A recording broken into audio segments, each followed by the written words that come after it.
Hey y'all, it's CherokeeStarfish. I'm glad you're here. Welcome, or welcome back, to our ongoing challenge run of Pokémon Crystal, which is also a blind playthrough, where I am only allowed to use Pokémon that can't evolve. And when last we left off, we had just captured, at great cost, poor Static Bob here needs to go to the Pokémon Center, Snorlax, who is one of our few remaining Pokemon that fit that bill. So there's not many Pokemon left that are legal for the run that we haven't already captured. So... Whoop. Hello, yes? Oh no.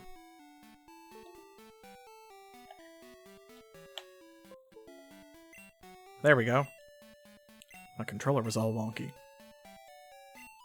Yes, please heal my Pokemon.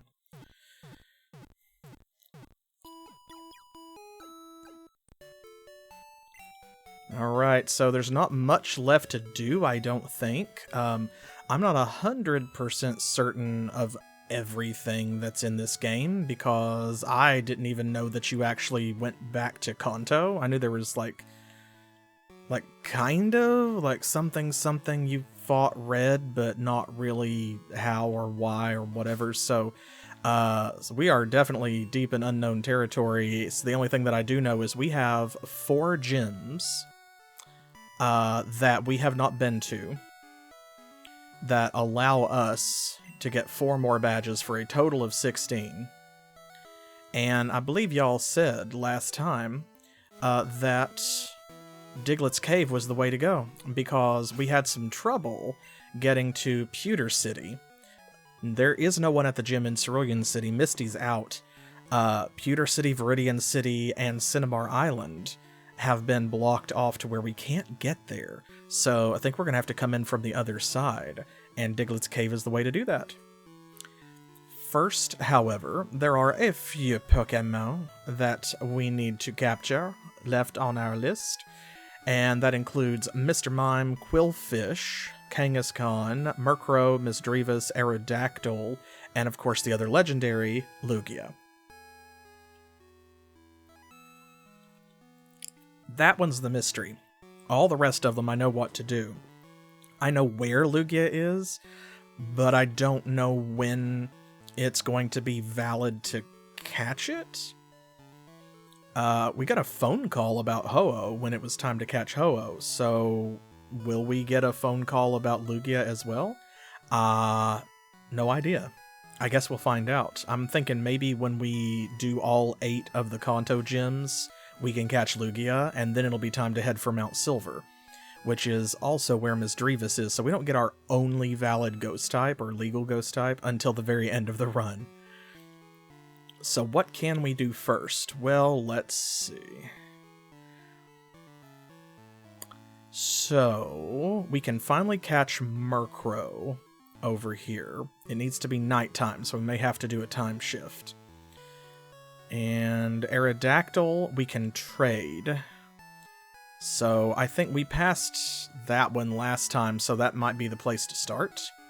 Route 13, 14, and 15 here. And then we will come back to Diglett's Cave. Proud Bob, in the name of Pride Month, fly us to Fuchsia City.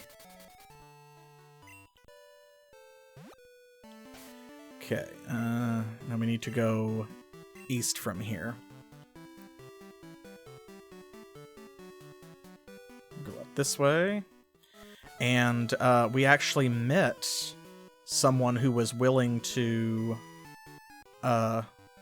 trade us a Chansey for her Aerodactyl. So we need the Aerodactyl. We're going to have to catch a Chansey in order to get it. As far as I know, that is the only Aerodactyl in the game.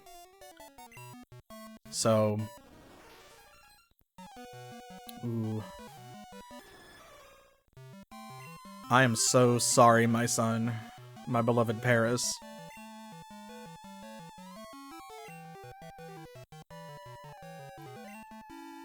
LOL.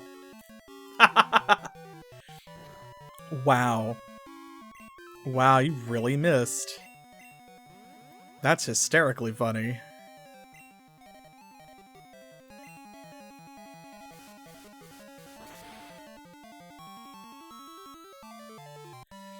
There we go.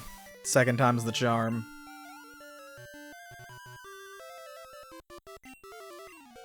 Poliwhirl. Ooh, yes, because we still need to level up our only legal electric type, which is Raikou. Of all things, our only electric type that we can use is a legendary. That's so funny to me. So I don't think we need a zap cannon for this with the level difference. A spark should be enough, I would hope. There we go. Nice. Okay, what else you got? Paris again? Okay. Then yes. Well, back to Proud Bob.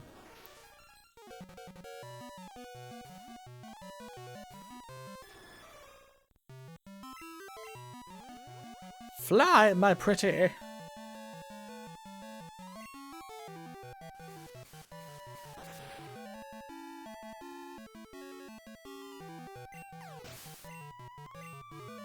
Alright, one more. What'll it be? What'll it be, Billy? Ditto. Okay. Well, you know what? It's been a while since June was out and really did anything. Since Ditto is normal type, let's bring our fighting type out and give her some time in the sun.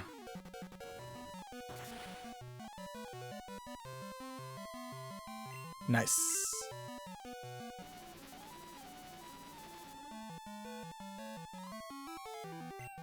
Oh no. Well. Oh no, we are evenly matched, it seems.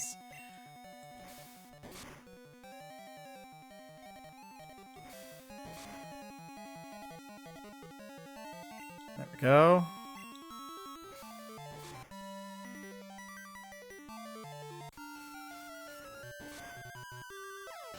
Gotcha. Hey, there we go. Good way to start off. How could I lose? You just gotta pick your battles, my guy. Okay, now, if I remember correctly, here we are in Route 14. I think that y'all told me that we could catch a Chansey here on Route 14. And I think that there's like a 5% chance-ish, regardless of time of day. Oh no. Man, we don't have our steel type in at the moment. That would really spell doom for this Bulbasaur. Specific Pixel will have to forgive me for destroying his son. I'm so sorry.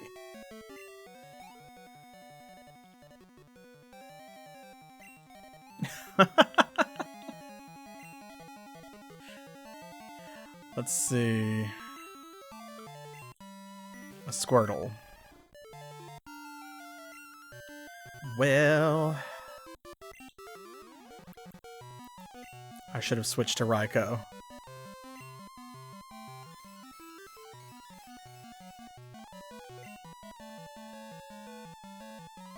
Wow. Haha. The Protect. Okay.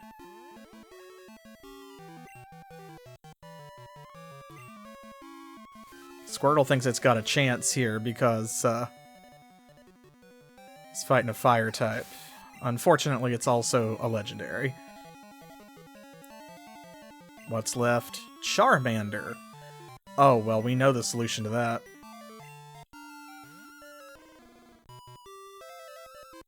This guy had all 3 starters, huh? Neat. Sadly for you, it's a bit late in the game for that. Back at the beginning, it would have been hard to deal with that combo, because we were very limited in what Pokemon we could use, but we're almost to the end now. I don't know that tonight will be the final episode, but if it isn't, then probably next Thursday will. Okay, so let's see. I need to get over there.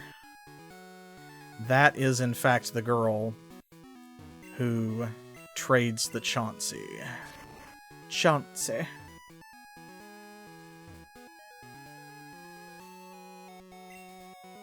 I think I already fought that guy. So... yes, okay. Let's see what we can find. Not a Chansey.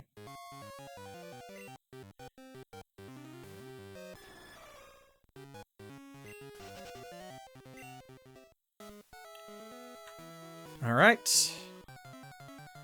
See how long it takes for us to find that Chansey.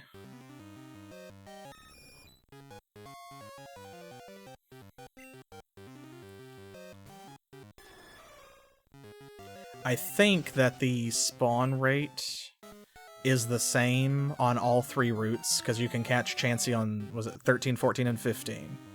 And I think it's just a flat 5% chance.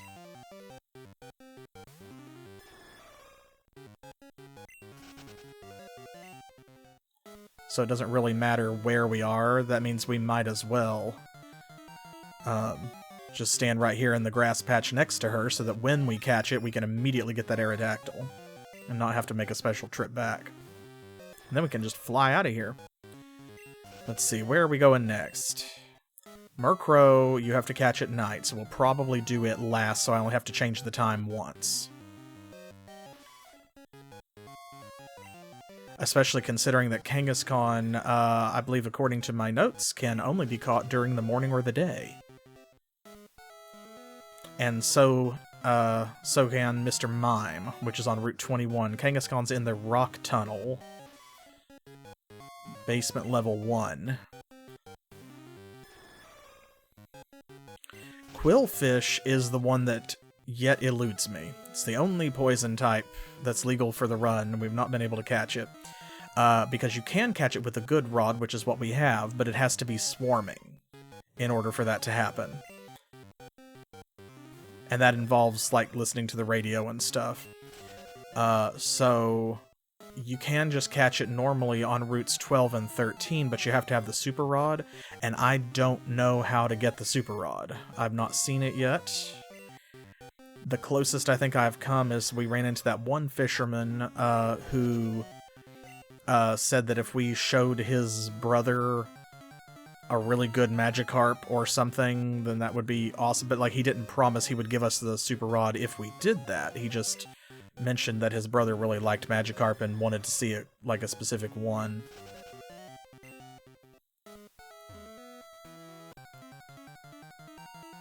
So I'm not sure about that, so if one of y'all wants to let me know where I can get the super rod, that would be super helpful. And then we'll focus on Mr. Mime and Kangaskhan after we get Aerodactyl. That will just leave Murkrow and Quillfish. And if we change the time for Murkrow, then we can catch Quillfish at night as well. All that's left after that is Miss Drevis and Lugia, and Miss Drevis, of course, we can't catch until the very end. This has been a lot of fun. I'm glad that we landed on this challenge prompt. This particular like, restriction. We had some other good ones on the wheel, and I'm looking forward to playing future Pokemon games with those, but... oh, you know what? That's a good point, actually. I do not have an empty slot for Chansey, because I wasn't thinking of that. Okay, that's a very good point. Let me go put Frizz back in the computer. The Super Rod. So I know we get it on the Kanto side, or at least I'm pretty sure we do, but I don't know from where, so if it's that fisherman, then I'm not sure.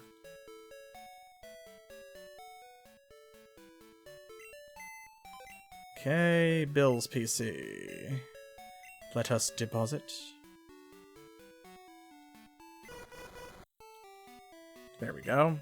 I'm glad you mentioned that, because I forgot that you have to have it physically with you. A house south of Lavender. Okay, well, since we're here anyway. Fishing Brother Route 12. Alright, then before we head back down to Route 14.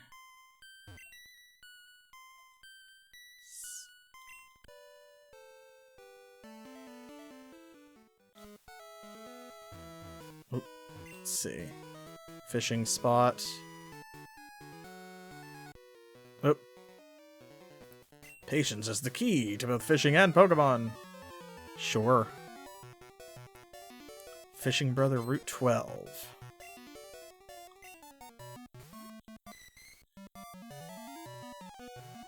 Post-game, surely they mean,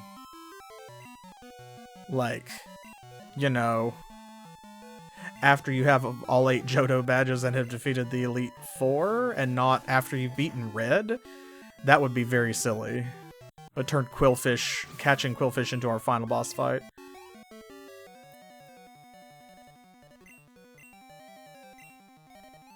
Let's get Static Bob in here. That's so much cooler, though. Why did they change it? The amazing... Well, I'm sure the reason they changed it is because it takes fewer characters to say that in Japanese, so it would come in under the character limit.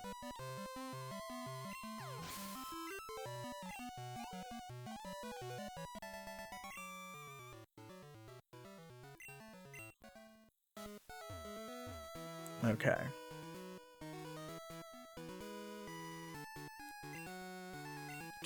Right north to Lavender Town. This is Route 11. That is a very suspicious tree.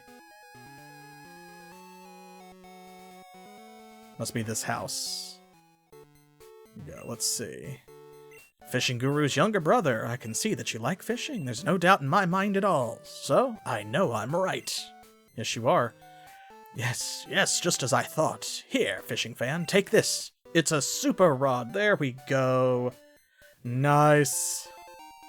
Ooh, a 7 streak. Thank you, old man. And thank you and Braylor for helping me locate this. I feel a lot better already. Try our hand at fishing wherever there's water. Remember, you can catch different Pokemon using different rods. I bet you we can. Okay, so that is another big box checked off on our list.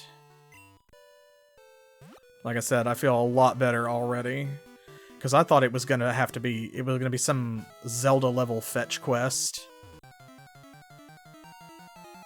Where, like, we had to go back to his brother and catch a Magikarp and show it to him and then come back and tell him we did that and... Buh.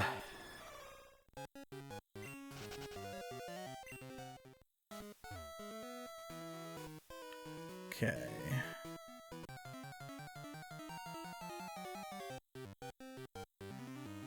Yes, exactly. And the Pegasus boots. Because you have to use the Pegasus boots to, like, you know, knock the Magikarp off the top of a bookshelf. Or something.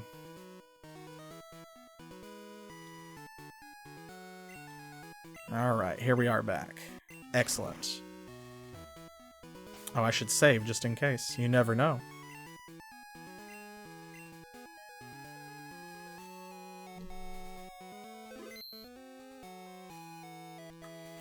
Alright, back to Chansey hunting. Like I said, I think there's a flat 5% chance or so for it to show up on routes 13, 14, and 15. So we just gotta run around in circles until it shows its face. Its adorable, eminently tradable face.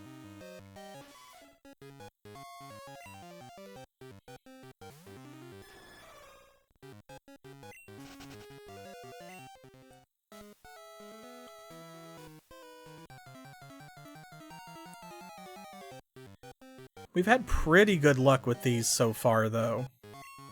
In the past, when we've had something like Stantler, for example, or even Dunsparce, that had a relatively low spawn rate, it didn't take us too long to find it. Skarmory was the worst. But a large part of that was not the fault of Skarmory or the game, it was my fault because I didn't realize you had to catch it at a specific time of day. So I think I was, like, grinding for it at night. So, of course, no wonder it wasn't spawning.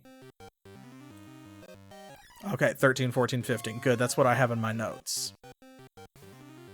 A 1%. Oh, so not a 5%, 1%. Oh, wow. Okay, so we're talking Dunsparce levels of spawn rate. Okay. That's alright. It is just a matter of time. Just a matter of patience and time.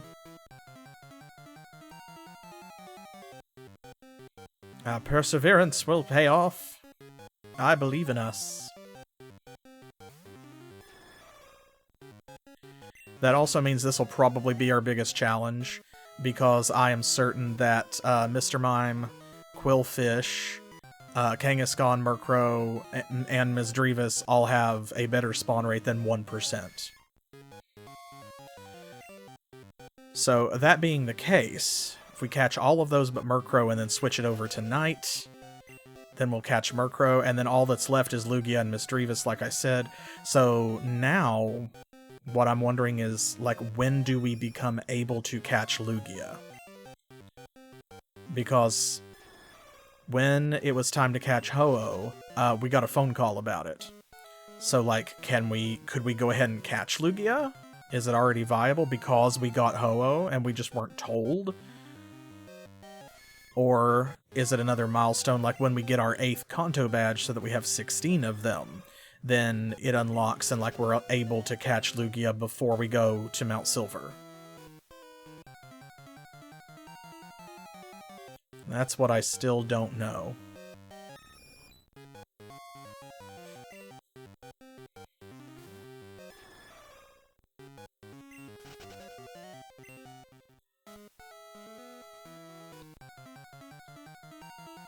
Come on, Chansey, where are you?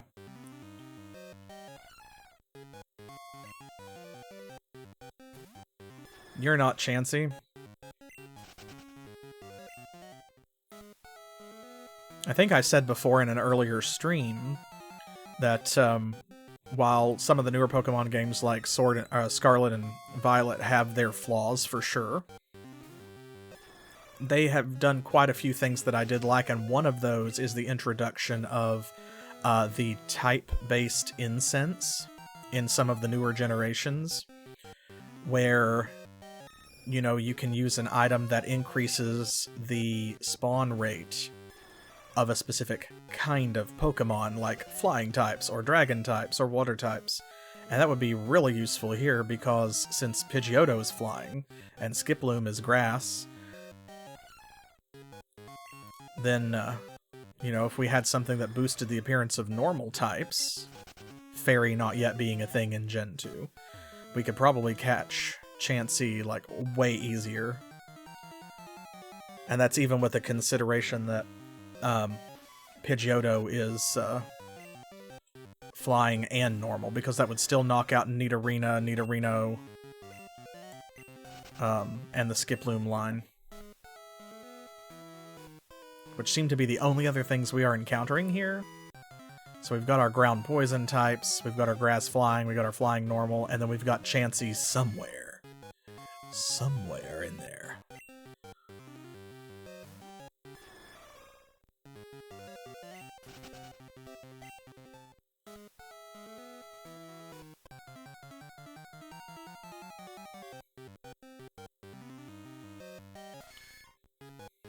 Oh, thank you too, Crow, for that 7 stream watch streak.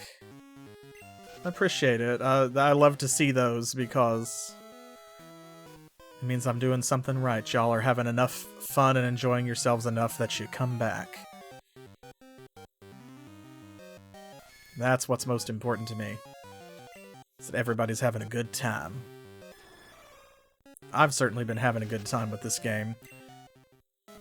I'm really glad that I got to share my first playthrough of Gen 2 with y'all in this way. It's been a while since I played a Pokemon game all the way through. I actually did start to play Pokemon Shield, and I don't remember how far I got into it, but it wasn't super far.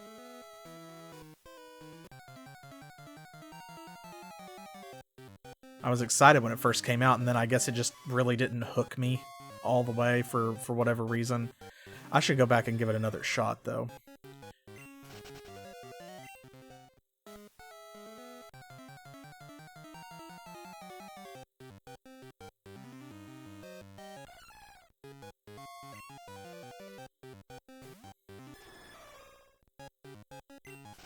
Skiploom is such a dopey Pokemon, I love it.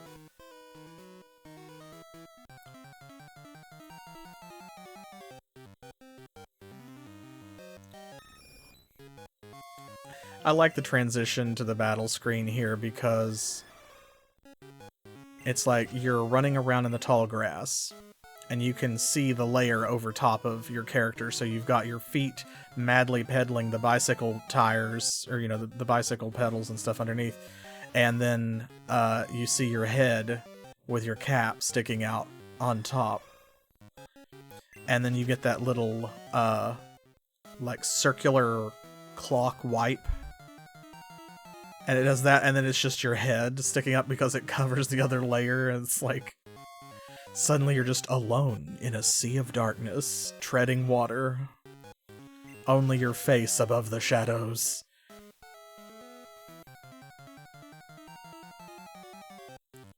It's like, what's really happening? What's real and what's not? Am I asleep? Am I dreaming? Are Pokemon merely the product of my madness?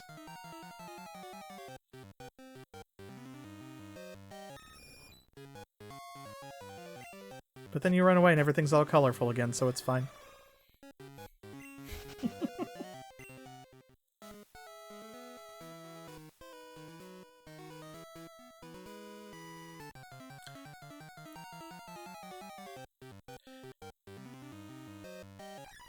Another Hoppip, okay. Well, while we are running around in circles is a great time to remind everybody that, you know, just like Pokemon is winding down and probably only has a couple streams left, maybe including this one, Arcanum will be finishing up this Saturday. That is the finale of Arcanum for sure. Very excited about that. That's also been a really good, fun playthrough.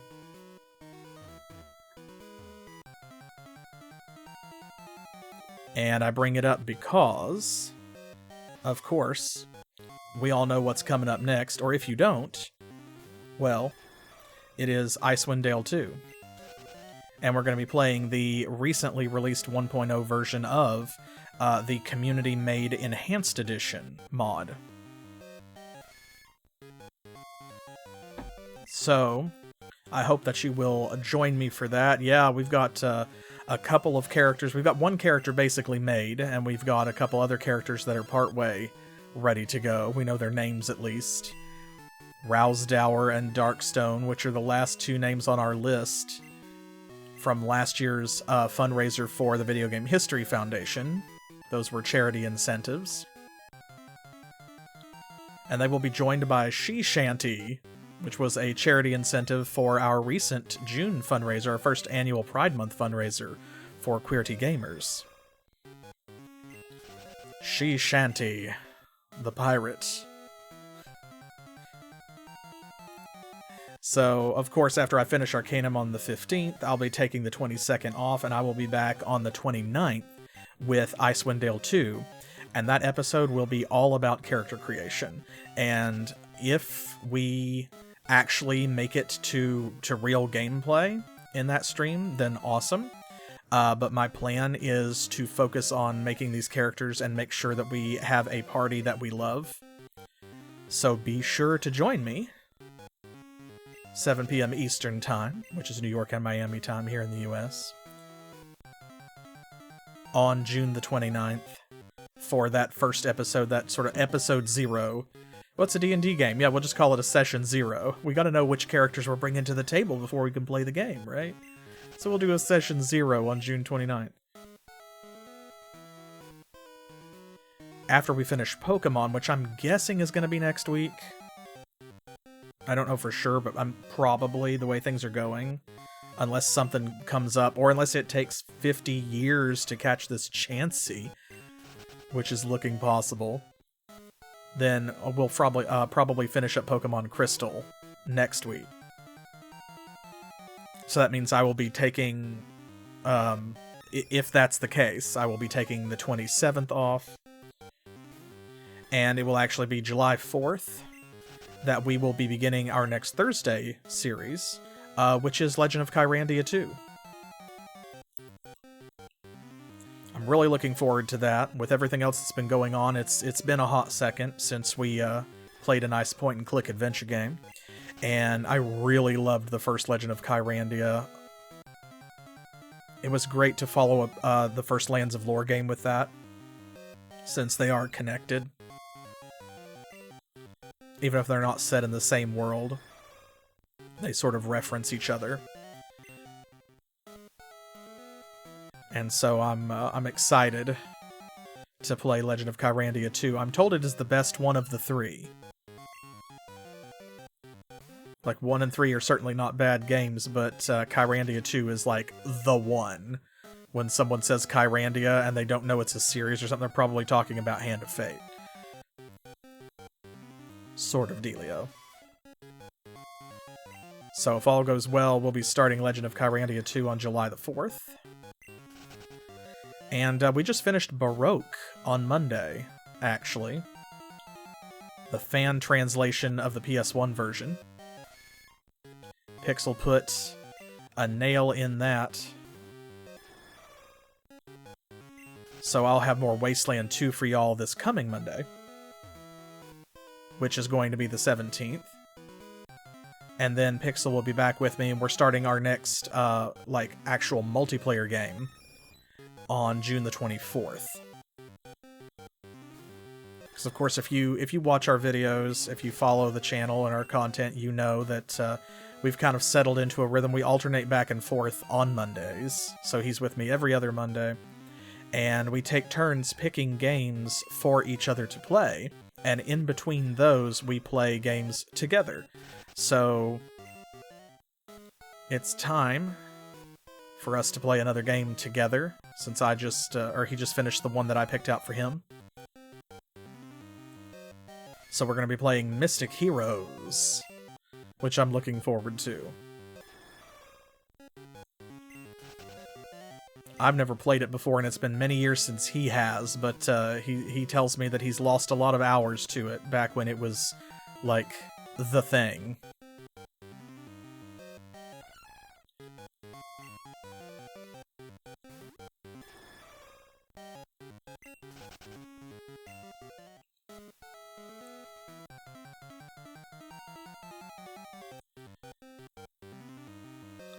Yeah, your main takeaway: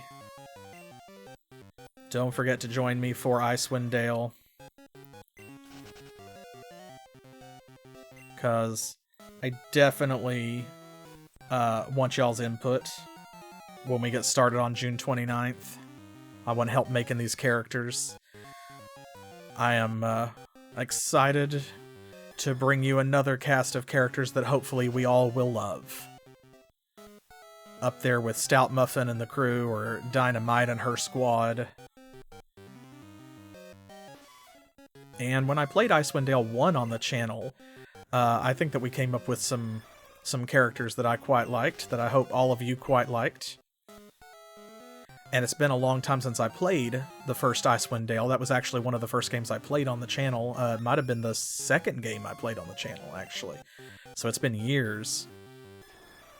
Even though it doesn't feel like it. It feels like it was yesterday.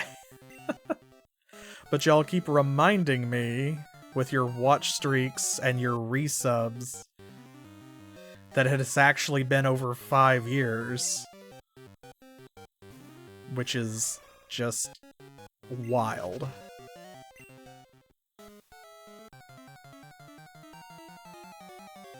Yeah, we can go back and review Icewind Dale 1. Since Icewind Dale 2 actually happens before Icewind Dale 1, if I remember correctly, like chronologically, I don't know that we'll have any of the same characters. Maybe our elf mage will come back. Maybe that's how she got started.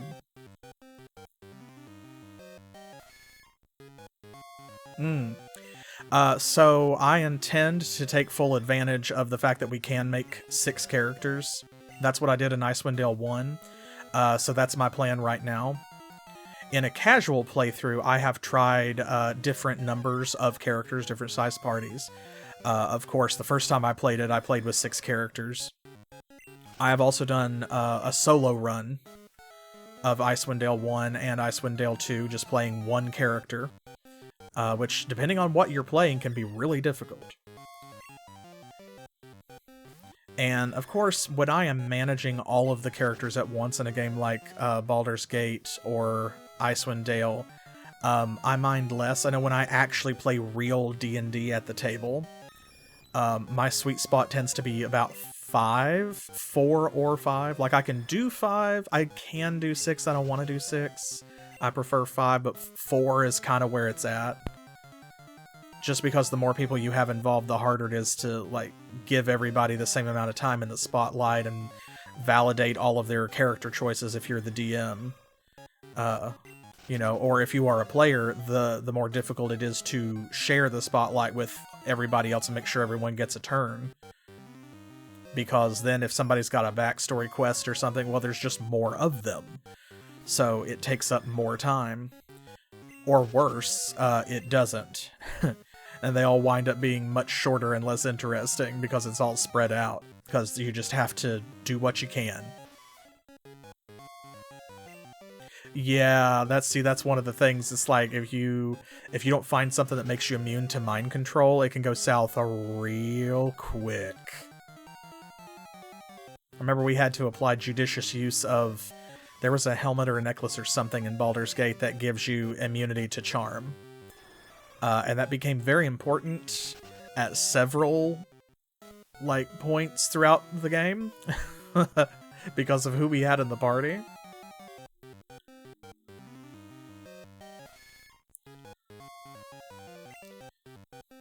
I think I soloed it as a, I think it was as a bard. I know I've played a bard before in Baldur's Gate 1. I think I soloed it as a bard. Icewind Dale, so... Yes, tamed by the power of friendship. Love and friendship.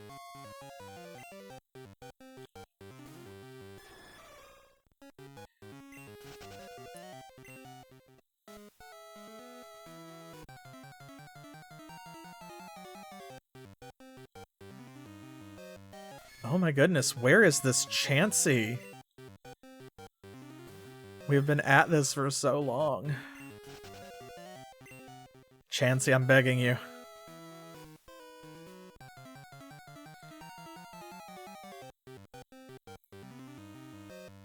Anytime now.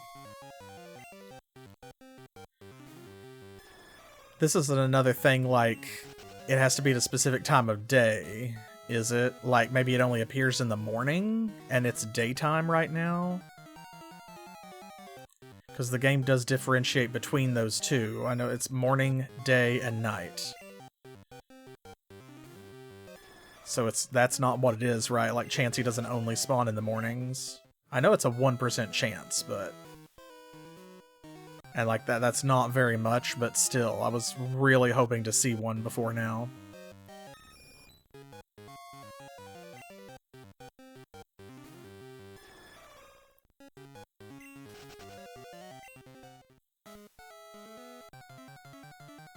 That's okay.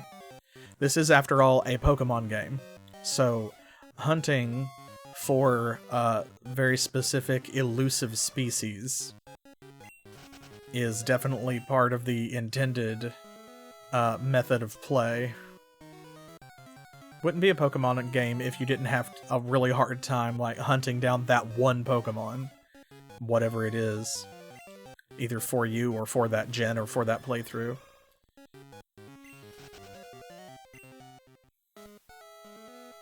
I joked earlier about Quillfish being our final boss fight if we couldn't get the Super Rod until after we beat Red. And now I'm thinking this might be our final boss fight. Like, yeah, we still have to fight Red, but it's not going to be as hard as finding this Chansey.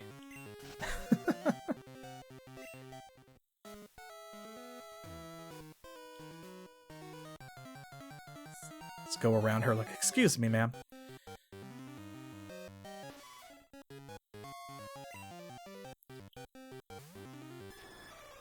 I wonder if they'll ever add something in later Pokemon games, kind of like, you know, I've seen this in MMOs like Final Fantasy XIV, for example. If you are a fisher, you have abilities that will do stuff like guarantee that your next catch will be the same fish that you just previously hooked, or you can prevent the fish that you just hooked from showing up again for a certain period of time. So, like, they'll stop spawning in the area that you're fishing. You know, things like that. I wonder if there will ever be anything along those lines in Pokemon where, you know, you have some kind of mechanic to say, I don't want all of these Pidgeotos to keep spawning, so I'm going to do X, Y, or Z to take them out of the equation. And that way, like, the Skiplooms and the Nidorenas and stuff are still going to spawn, but at least there's no Pidgeotos. And especially if you combine that with something like, you know, the normal type incense that increases normal spawn rates, well, then that would practically guarantee that you'd get a Chansey. Because you're going to drastically up the normal rate, and the only other normal type Pokemon is now not spawning, so, you know, adds another level of sort of a meta strategy to the game. Yeah, being able to see them definitely helps. I think having a visual is nice. I mean, it's cute because you're getting to see them in their normal environments as well, and hopping around just doing Pokemon things like wild creatures do, like eating and, you know, flying around, but also you can just be like, that is obviously an Espeon. I don't care. I don't want to catch an Espeon, so I am not going to go anywhere near it. Yeah, it's the same Nidorino, the same Pidgeotto, the same Skiploom, just following me around as I drive in circles on my bike.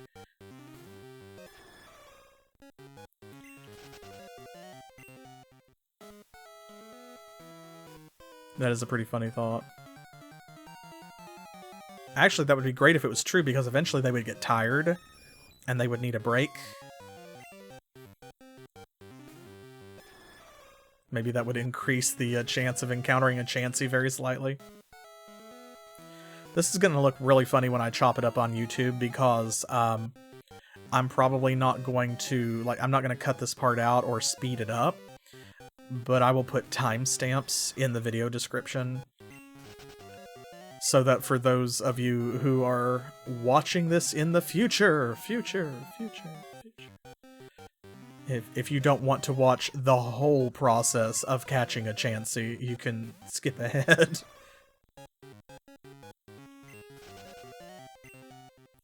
Yeah, no, the random encounters, like, there's definitely a charm to it, and it's hard to let that go because it's such a fun mechanic of, like, hunting for the Pokemon, not knowing what you're gonna get, and then you have that little thrill when it pops up on the screen, you know, and it's finally the one you're looking for. It's like, oh, there it is, there it is! But it's also, like, really difficult to compare that to the 3D roaming around out in the wilderness Pokemon, actually getting to see them in their natural environment, and see a Persian flopped over in the sun, and they have little characteristics, you know, they're all programmed differently, like a Persian will pop its head up and look at you, and then lay back down because it's a giant cat. It's just like, I don't want to chase that. Or Magnemites will, like, you know, they'll be floating around and then suddenly they'll just sort of short out. And it takes them a second as they just kind of bzz in place. So there's something to love about both versions, and I hate giving up that, the surprise feeling of not knowing exactly what you're going to get, because you really just can't capture that in a game where the enemies are visible on the field.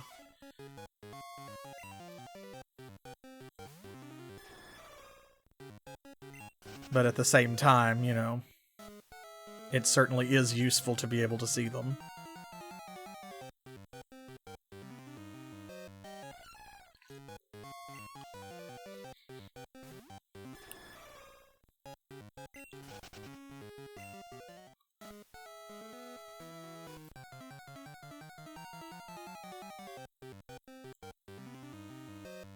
Where are you, Chansey? Chansey, please. I'm begging you.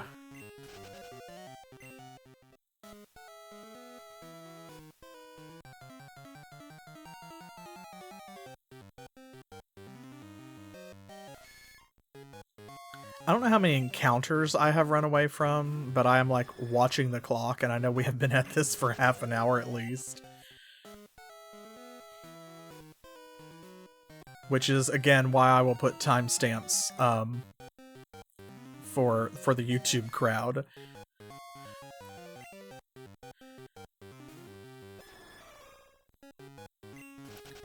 My man here is starting to get a little, like, dizzy and tired.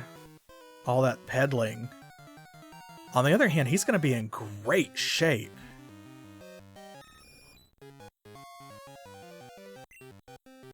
Oh, no, yes, I am aware of that, because this is when they added Blissey, right? Or did they add the baby version? Because I can't remember what the baby version is, because eventually they wound up with 3. It was something else, and then Chansey, and then Blissey, right? So yeah, no, I am aware that Chansey can evolve, but we're not going to use Chansey, except in the sense that as, like, a currency. So it's legal to catch Pokemon, I guess, theoretically, if we wanted to, that don't fit our parameters, because the actual challenge is we can't use Pokemon that can evolve. So we're going to catch a Chansey, but we are not going to use it in combat. It will never see the light of day. We are going to stop on one of these loops and just talk to that woman right there. The instant we catch a Chansey. And she will give us an Aerodactyl, which is in fact legal for the run. So you may consider this Chansey a trade item, in the same way that our Totodile was effectively a tool that got us to the first legal Pokemon we were able to use, and then past another critical point in the game when we had no choice. Tool Totodile. No, that's nothing.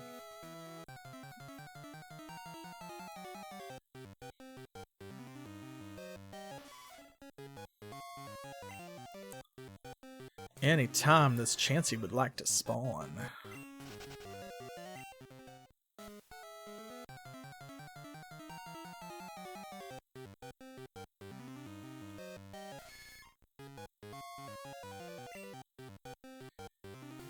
These Nidorinos and stuff must get, like, they've got to be sick of us just doing donuts in their territory, right?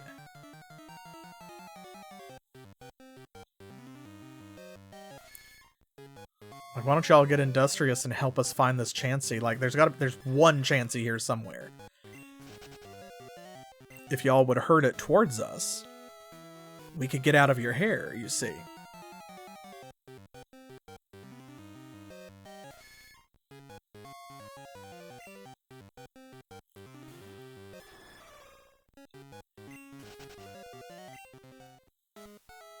I actually like the subtle hint, kind of, that Chansey is available in this patch of grass, because the girl down there who will trade you the Aerodactyl for Chansey, it's like that's why she's here, is because she wants a Chansey. And if you notice, she goes back and forth, but she never actually leaves the grass that I have seen. She walks left and right, but she doesn't go up and down. Or, well, no, she has gone up, I think, to the second row of grass, but I don't, as far as I know, she's never stepped out of the grass even. But of course, even if she did, The point is like she's wandering around in circles just like we are, looking for the same Pokemon. So it's just kind of like a little tell. If you're wondering where you can get a Chansey, well, look no further. Of course, it would be even clearer if, like, you know, she had dialogue such as, I know I saw one around here somewhere, but I couldn't catch it. If you can bring it to me, I'll give you this Aerodactyl.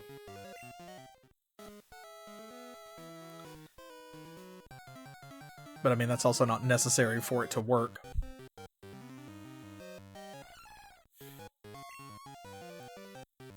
I know Skiploom is only, like, vaguely shaped, kind of like part of Chansey.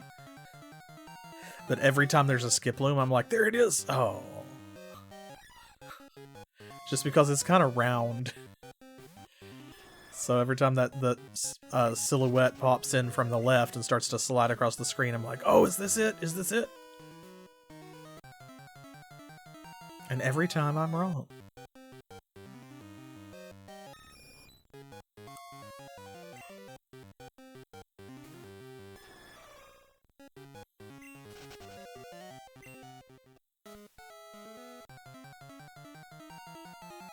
Chansey, come out wherever you are.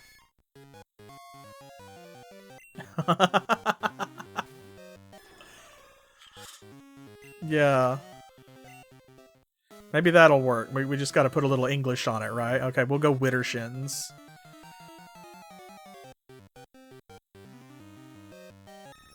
If I had turned back the other way and this very first encounter was the Chansey, I would have died on the spot.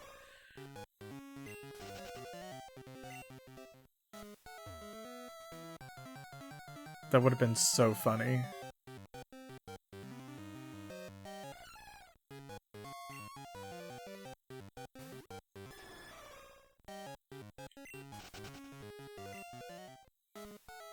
I'm glad y'all are Pokemon fans, because I am sorry that this particular content is not more interesting. It's just part of the grind, man. It's like when you're trying to get one of them rare weapon drops in an RPG, or you have to earn a certain amount of gold to buy all the cool things and upgrades in the newest shop before you move on to that next dungeon. Sometimes you just gotta grind. But at least we are able to run away and we don't have to fight every single one of these battles. That would be miserable. With the bad RNG we're getting and the low spawn rate, like... That would just be intolerable if we had to fight each and every one of these battles and there's nothing you could do about it, like, ugh. Hoppip looks kind of punk because it looks like it's got, like, a quadruple ear piercing. It's not a phase, Mom. Like, well, actually it is. As soon as I hit level 18 or whatever, I'll become a Skiploom, but...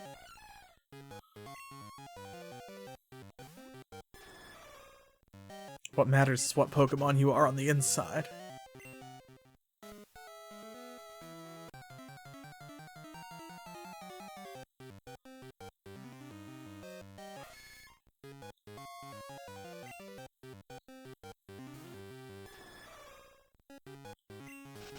I really hope this isn't the whole stream. Well, don't worry, it won't be the whole stream because as soon as we catch a Chansey, we will move it along and we will catch some other Pokemon. And what this might mean is we might not get to the gyms today because Chansey is taking so long. And my original goal was, I thought I would catch all these other Pokemon real quick and knock out the rest of the list and then hit all the gyms.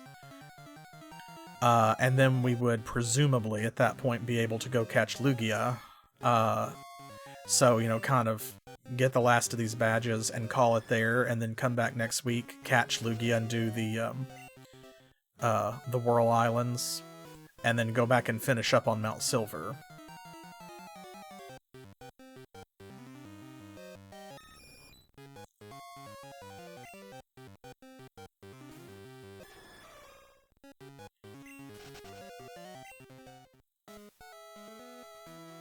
But it's looking like it might just be catching Pokemon this time, and we'll have to do the gyms next time.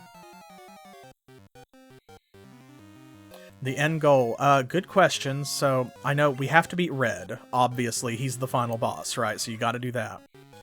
But because it is Pokemon, it lets you keep playing after you've accomplished that, so that you can fill out your Pokedex. We are not going to fill out the entire Pokedex, but because we do have such a limited list of Pokemon that are legal for the run, I want to make sure that we are able to capture all of them that are viable. So there are some Pokemon that exist in this game that are viable for the run, like Girafarig or Mewtwo or Articuno, that we're not going to have access to without cheating, because you have to transfer them from another game, from Pokemon 1 or Gen 1. Pokemon 1, listen to me. So I definitely want to defeat Red, and then once we have done that and we have caught all of the Pokemon that are on this list that are legal for the run that we can catch, that will be, I'll consider our Pokedex full, because that's our, think of it as our challenge run Pokedex.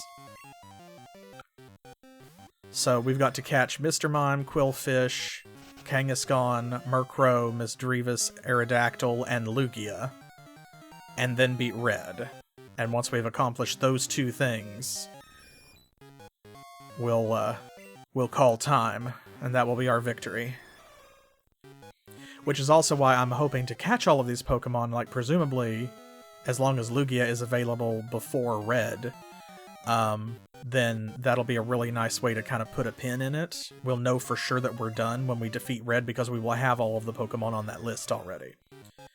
Now, if it's the other way around, and you're not allowed to catch Lugia until after you beat Red, which that seems silly, but you never know, then it just kind of becomes the other way around. Like, we'll beat Red along the way, and when we catch Lugia, will be the end of the game. That will be our final boss fight instead. We'll just kind of switch them. Yeah, it's possible. It is possible. That's why I have actually saved some trainers that I've not fought yet. Because having both Lugia and Ho-Oh both in the party at the same time, having both of them both,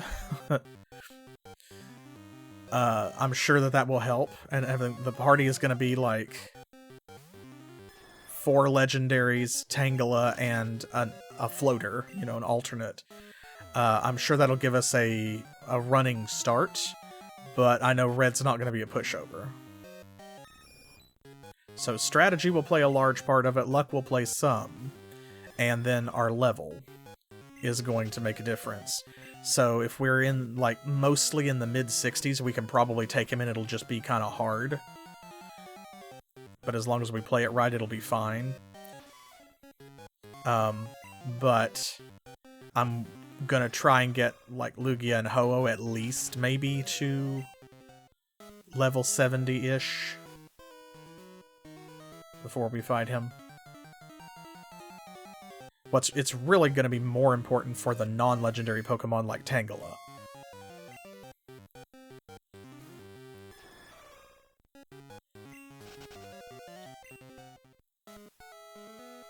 Their stats just aren't as good, and so, like, even at lower levels, being super legendaries like they are, Ho-Oh and Lugia, like, their stats are going to carry them much further. But poor Tangela, who just has kind of, like, on the upper side of mid, not even upper mid, but just kind of like edging towards upper mid stats, I think, is not going to fare nearly as well at lower levels. So, like, it needs to be, he's got to be closer to the level of the rest of Red's team. But we will deal with that when we get there. We'll see.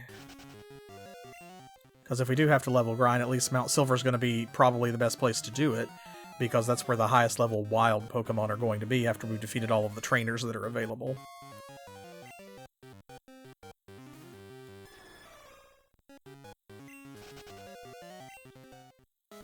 But we'll never get there if we don't catch this Chansey.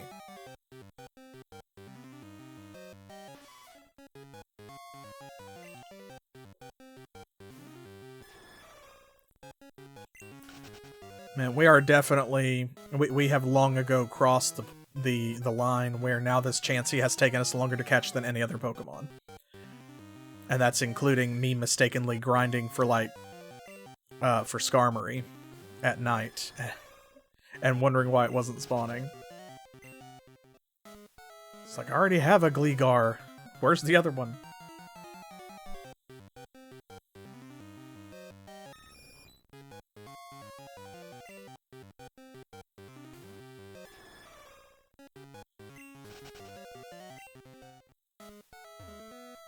If I fought all of these battles, that would be a significant amount of experience points, even with these weaker Pokemon. It would definitely add up.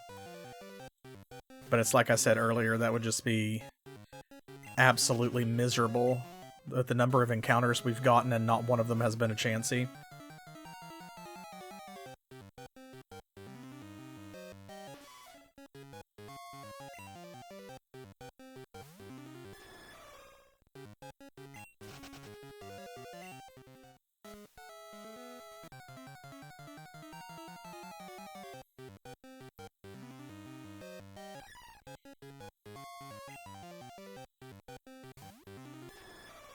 How much longer must I wait?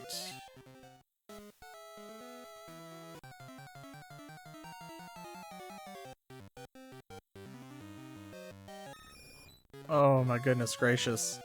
I've had enough of this guy.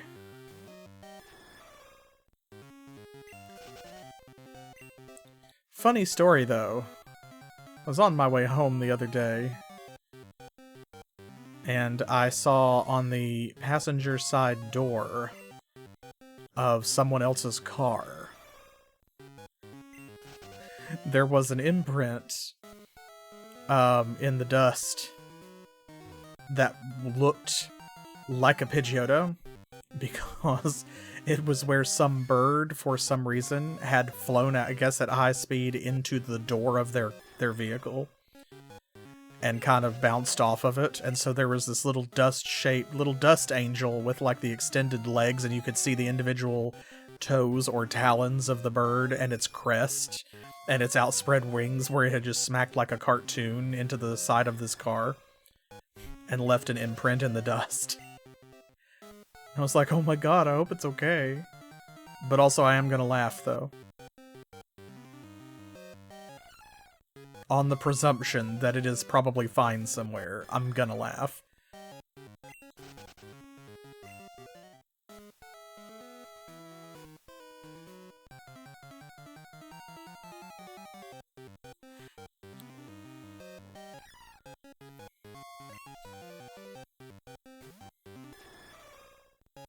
Had enough of this radish.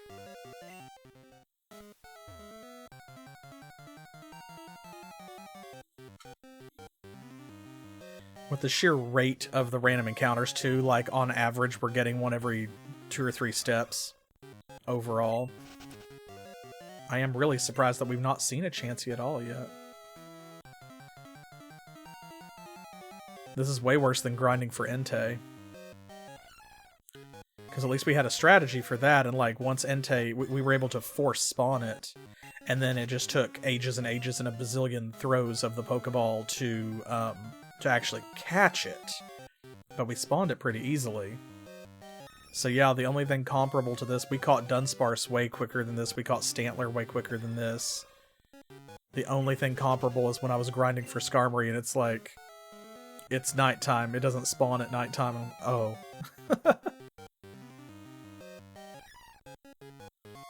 Right, yeah, and I could go somewhere else, but as far as I'm given to understand, it has the same spawn rate in all 3 of those locations.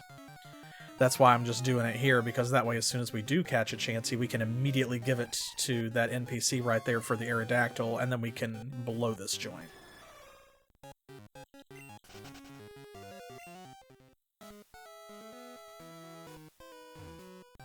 Yeah, exactly, so there's no point in going anywhere else, unless we just wanted to see a different... a different patch of grass as we drove in circles.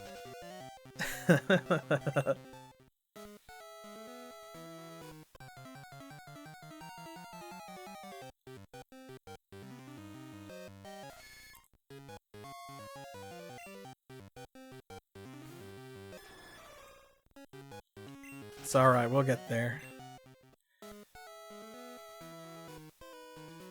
One of these nights. One of these lost and lonely nights.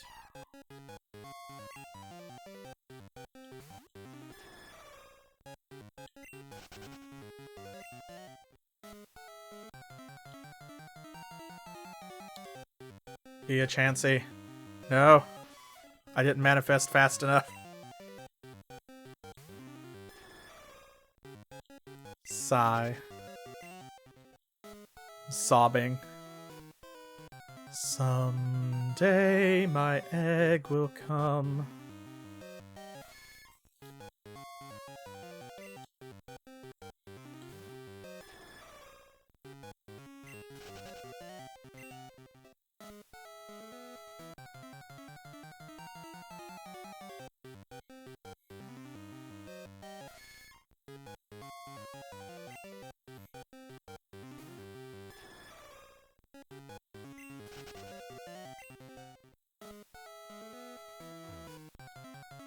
Any time would be fine, actually, Chansey. Hello again.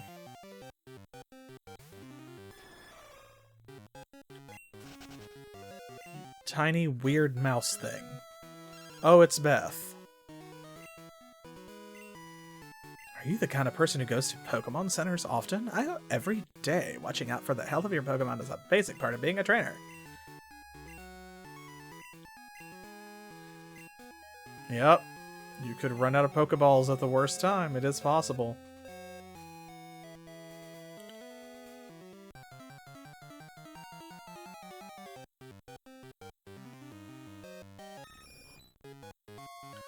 Every time there's some little interruption, like a phone call or something, like maybe that'll reset the RNG. And somehow Chansey will, you know, be forced to spawn faster. You never know. I'm sure speedrunners of Pokemon Crystal or Gold and Silver maybe can have some trick. Then again, I'll start going this way for a while. Just for variety. I'm gonna switch back to clockwise. Then again, Chansey is probably unlikely to be, you know, like, critical enough to a speedrun that there's a specific trick for it. But I don't know, maybe there's a technique or something you can do to kind of manipulate the spawn rates of Pokemon in general, and that would be applicable here. Not that I would know how to do it. I am merely mortal, and not a speedrunner.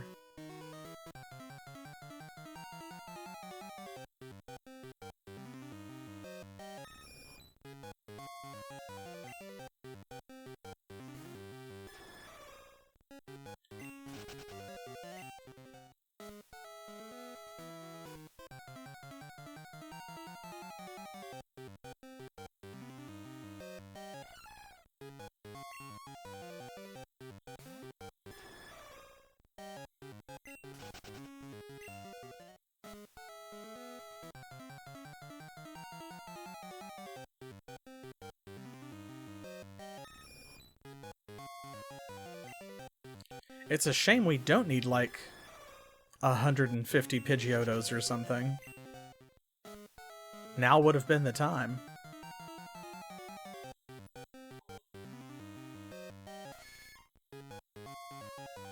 You know, these sort of, like, these barriers around this area, I don't know what they're supposed to be, like concrete traffic barriers or something, but these sort of, like, cylinder shapes, these right here, these barrels, if you look at them just right, they almost kind of look like a cake with, like, icing going down the side. Not a very good cake, mind you, because it's okay for icing to be white, but it's unnatural for cake to be gray. I don't think I would eat a gray cake.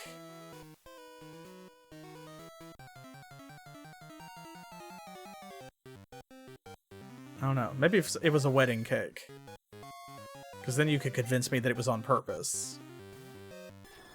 Because there's also, like, silver icing and stuff, so, you know, if you handed me a slice of gray cake, I would be like, alright, this is a white cake that you have dyed with, like, silver food coloring.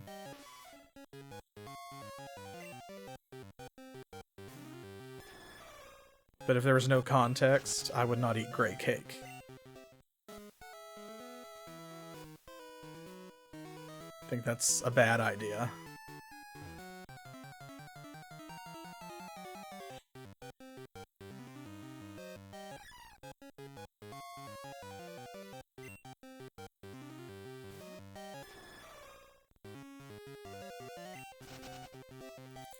Oh my god.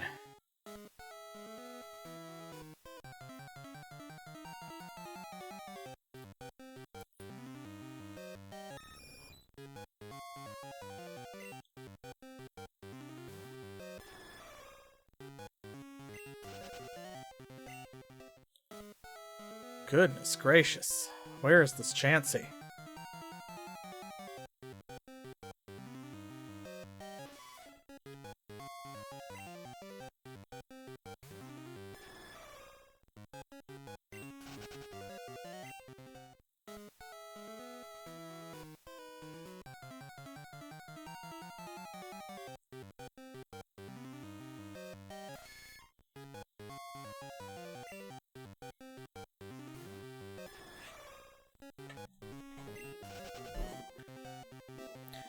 I'm certain other people have had this much trouble catching a Chansey before. I am not alone, but at the same time, damn.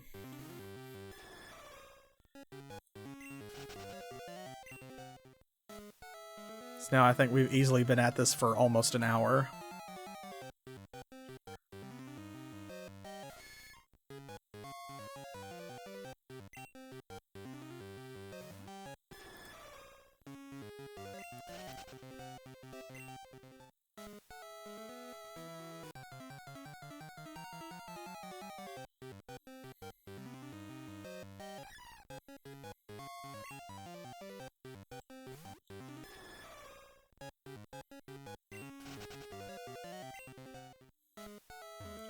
It's gonna be fun on the YouTube version when there's just a pop-up that's like, it literally took an hour and a half to catch this Chansey.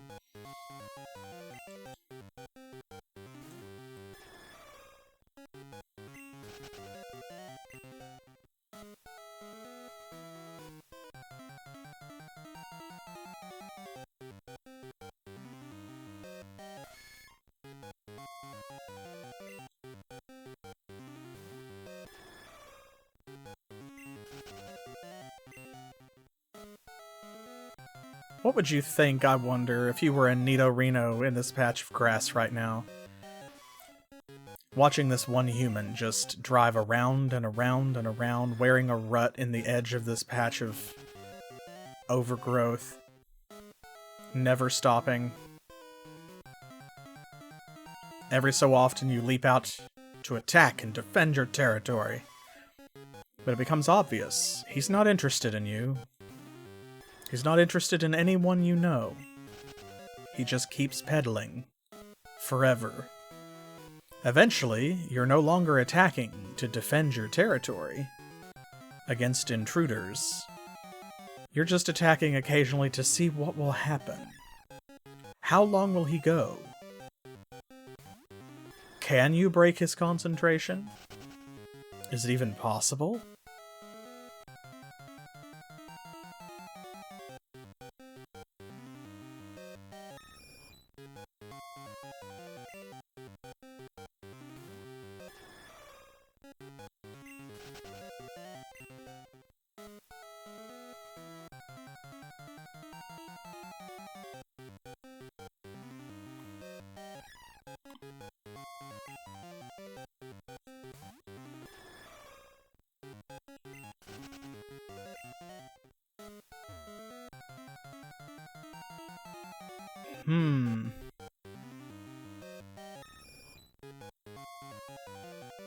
Man, we are just getting terrible RNG.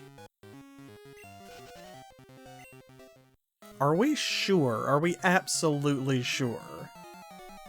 Like 1000% positive that there is not some element to this that perhaps we are missing.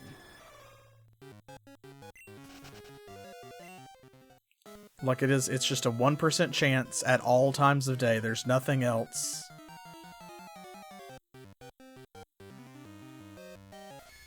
Like, it doesn't go up in the mornings or anything like that.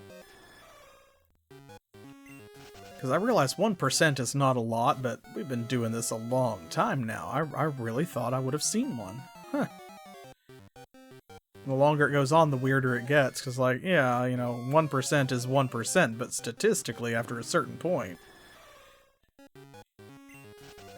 I don't know that we're technically into that level of statistically, like in bold print yet, but... There it is!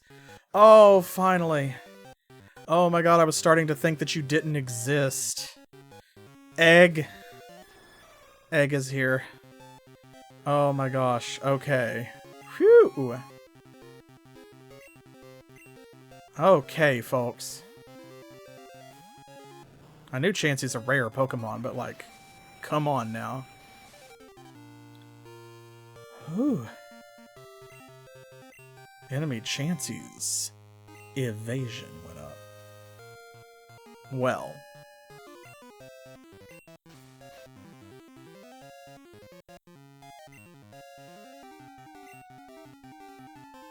Right.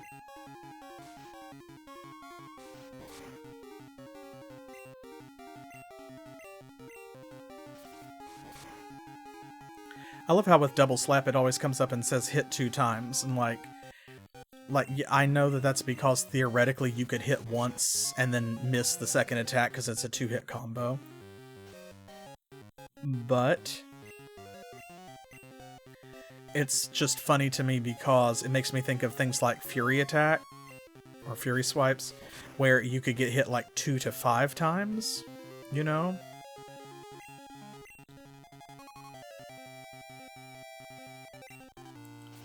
So I keep waiting for Double Slap to hit me like 4 times or something.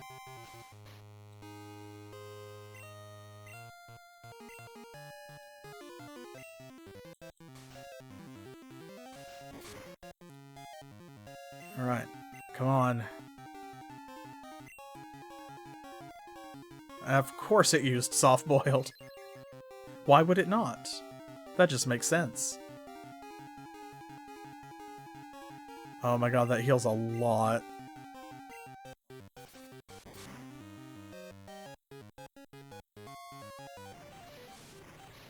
You're already minimized, bro.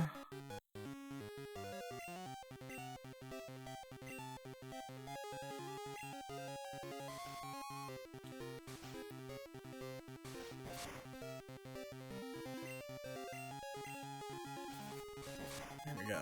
Okay.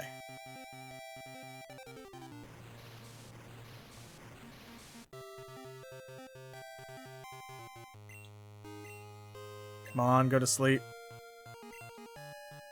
Oh my gosh.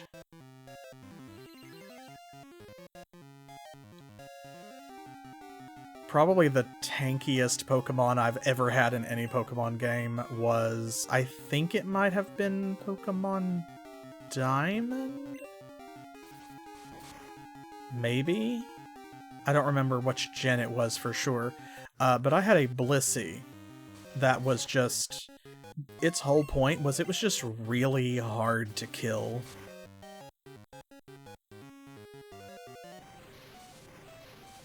And it's the only Pokemon I've ever had on my team that had over 1,000 health.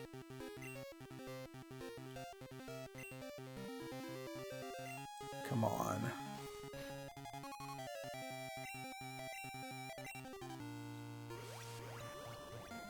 Let's see if that puts it in the red. Oh, boo. Okay, well.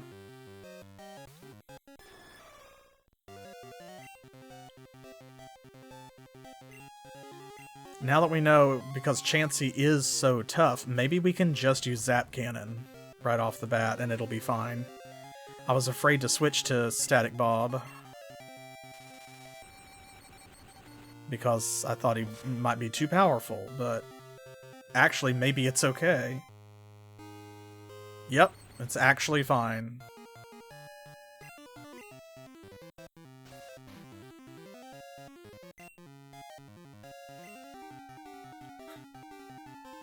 Detective.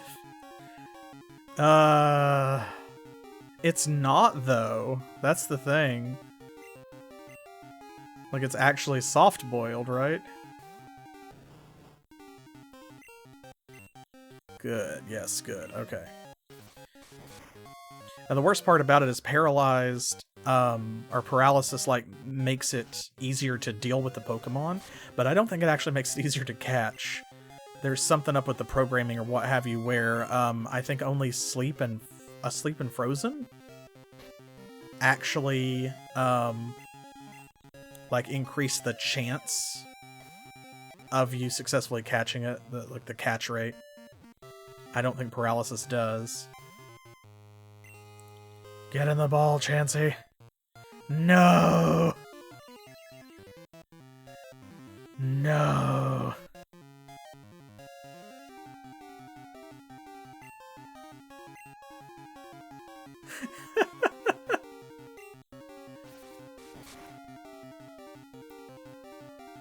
Ooh, critical hit, indeed. Yeah, I know it's supposed to. I just feel like I read somewhere that in Gen 2, it actually doesn't. Or something like that. But I may be wrong. And maybe that's what it was. Maybe it was just that it doesn't increase it by as much. Which that would make sense. That Sleep and Frozen would do more to affect it.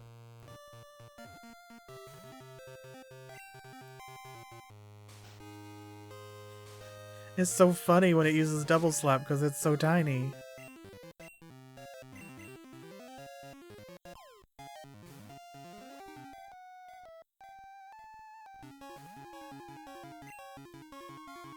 Oh boy, okay, we're really doing this, huh?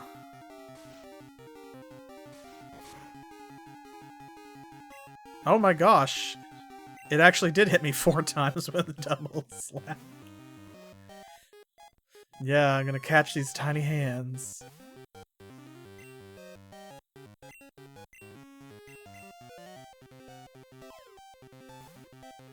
Get in the ball, Chansey.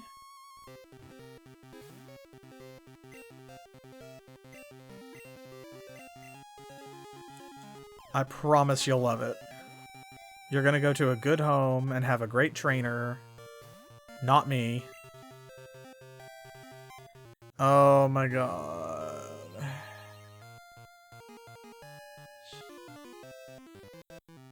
Yeah, just give us a Chansey. Oh my gosh, okay. I'm glad that didn't miss. Minimize is so funny.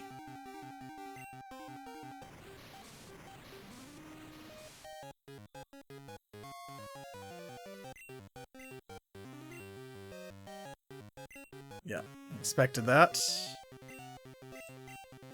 Come on. Oh my god. Alright, I'm not doing this. I'm not getting stuck in that loop.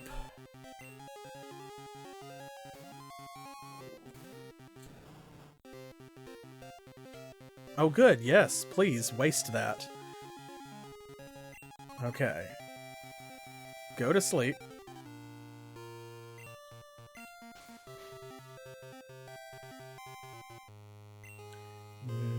Now, let's see. It's smartest to just chip away, I guess. Just because switching them out means that it's harder for nudes to put it back to sleep. I want to keep it asleep as much as possible.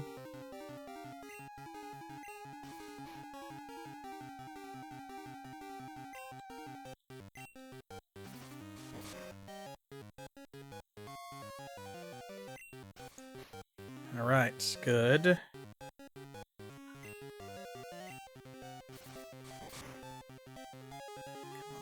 Just stay asleep a little while longer. Yes, good. Excellent.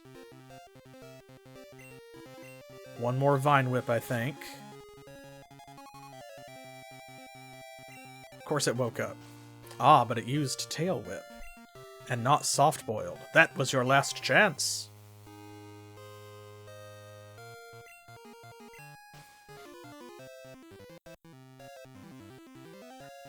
Okay, here we go. This is a much better situation. So now the catch rate will be drastically increased. He says as it breaks out of the ball.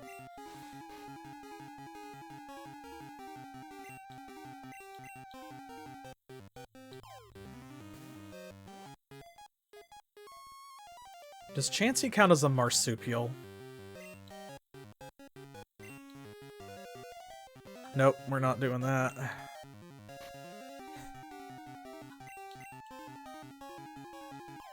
Not putting up with you. Because I'm not even going to use you on my team. I just need to trade you. Please let me catch you. I've waited so long. It has been forever. Forever.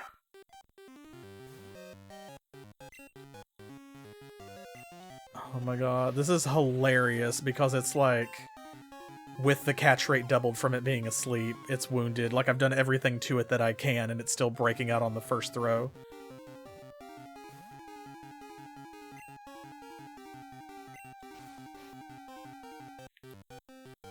Oh no, is there, like, Chansey marsupial discourse? Yeah, because it's got eggs, too, so... I mean, technically, I guess all Pokemon lay eggs.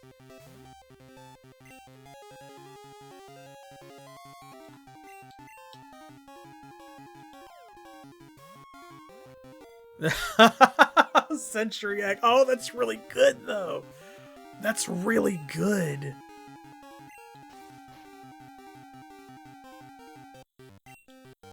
That's really good. I like that. Sold. Oh my god, Chansey, please get in the ball. Kirby's mom.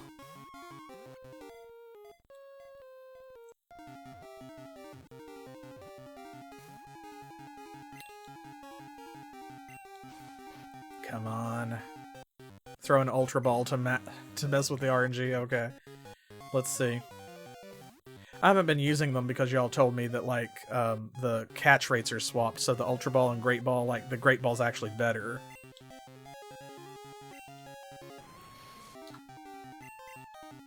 Presumably.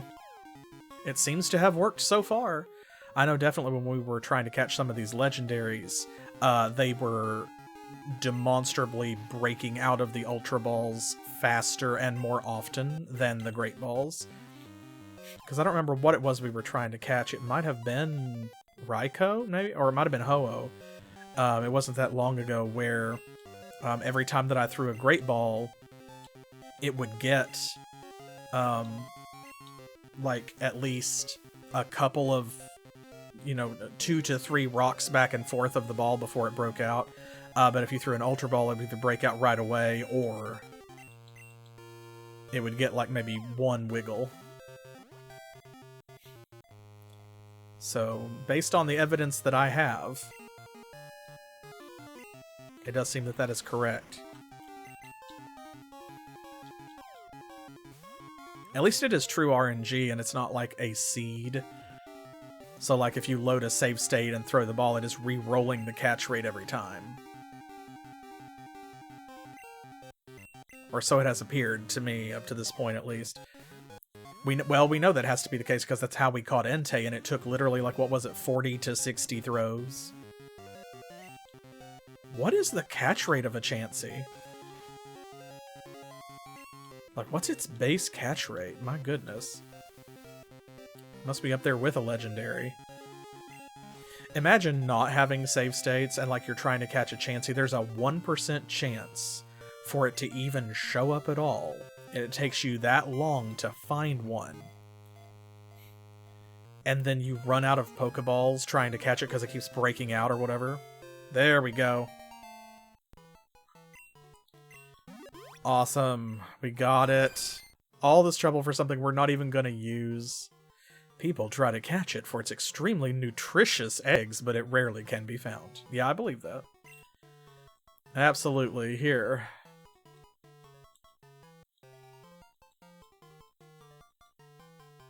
Perfect. You, ma'am, please. If this random encounter had just immediately been another Chansey, the noises I would have made, y'all. Ma'am, excuse me. Yes, I have a Chansey. Please trade it for this Aerodactyl. Connect the game link cable. There it is. Our first trade, too, I think. I don't believe we've traded for a Pokemon the whole time. Because this is the first one that was legal. Chansey was sent to Kin. She sends an Aerodactyl and bids farewell.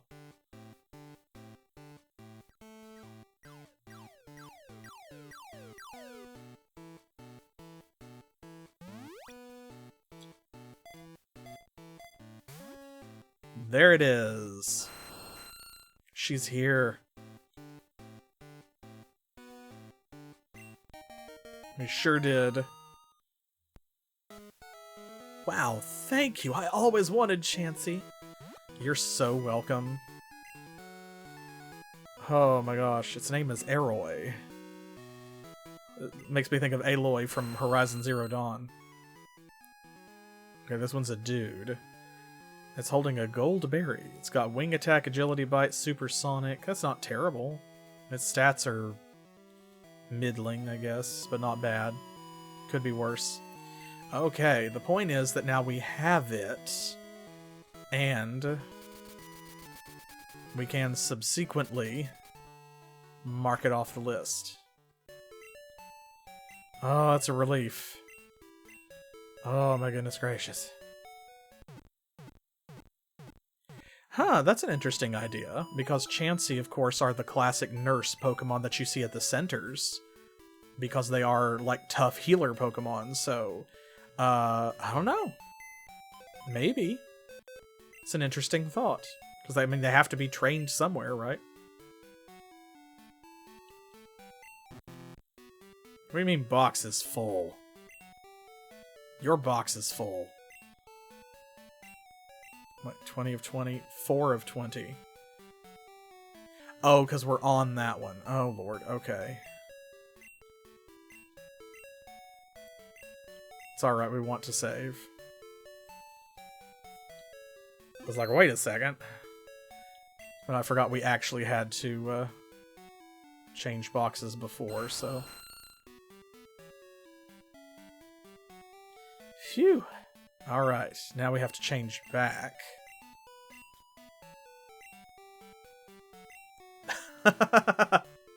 Just really smart dittos. I mean, that technically also makes sense. There's traffic jam. I actually need to take him out. Put him in this one. Trying to arrange it where, like, spares is the box that's filled with Pokemon we're not going to use, and then alts is the ones that we might actually switch around and have in the party.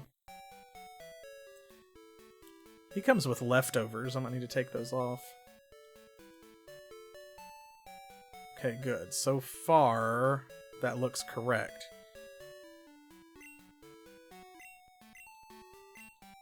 Okay, now...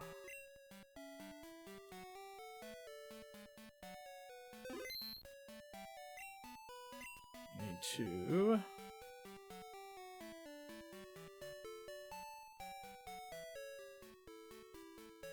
There we go.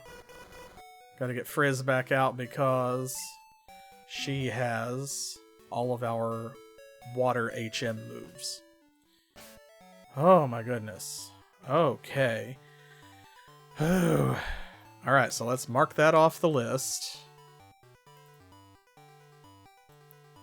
Got Aerodactyl.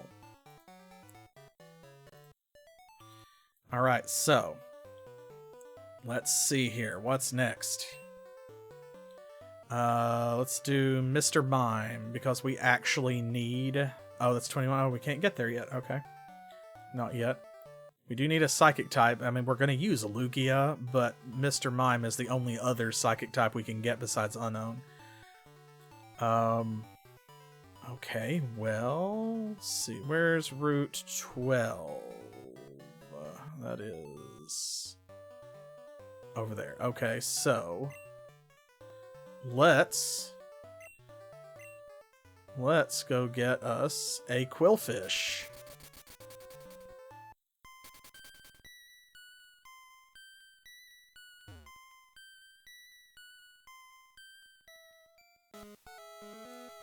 Okay, so this is Route 12. We don't really have to go any further.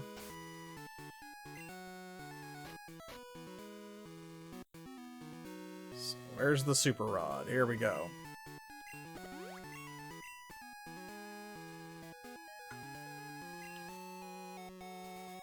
Come on, first catch. First cast. Nope.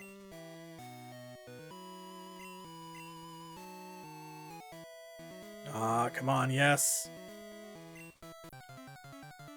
Quillfish, Quillfish, Quillfish, Quillfish, Quillfish. No. It's a Rattata.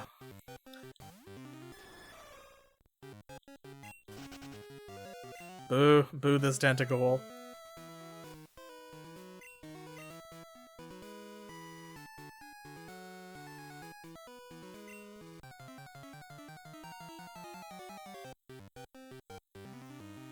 Boo. Boo this tentacle.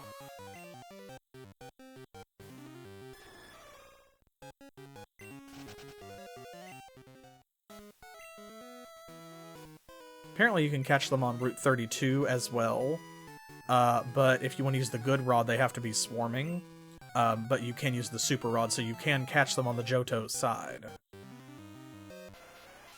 Which, I mean, that just kind of makes sense, honestly, because... like, it's new to Gen 2. Miss Drevis is technically on the Johto side as well, because it's in Mount Silver. Murkrow is not, though. Murkrow is only available on the Kanto side, which is interesting. I think it might be maybe the only new Gen 2 Pokemon that is, like, only available on the Kanto side. I think? I'm looking at our list. The only one on our list, I should say. Let me specify. I'm sure there are others in the Pokedex that only spawn here, but out of the ones that are legal for our run, I believe that Murkrow is the only Gen 2 Pokemon that spawns on the Kanto side. There it is. Alright. There's our girl. Level 40, no less. Okay. Well, I don't know why I didn't put Noodles up front, so I wouldn't have to switch, but it's fine. Okay, let's put you to sleep. It's got a move that has recoil, so that means that we need to be careful how much we wear it down. And then we need to catch it quickly. Okay, can I get away with another Vine Whip? I think it's a little... That's iffy. No, okay. Can I get away with a Giga Drain? Because I believe the power is lower. Is that gonna be... Okay, it's too super effective. Alright, well then, here we go.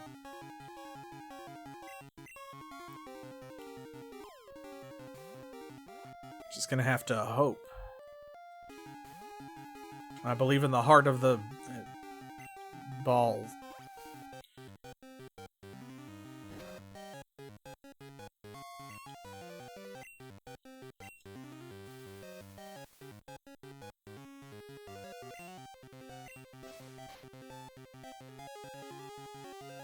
Focus. Focus.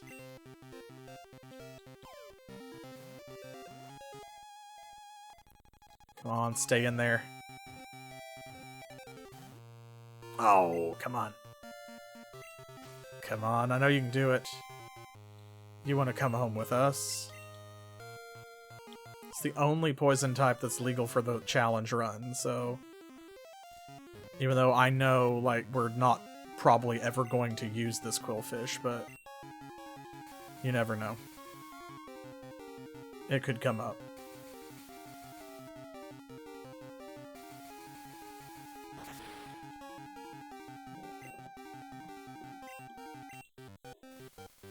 Come on, take a nap.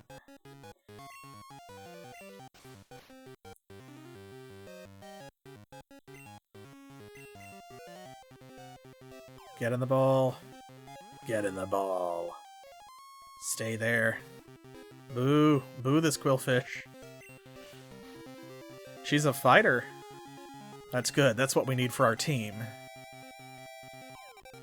She's filled with determination.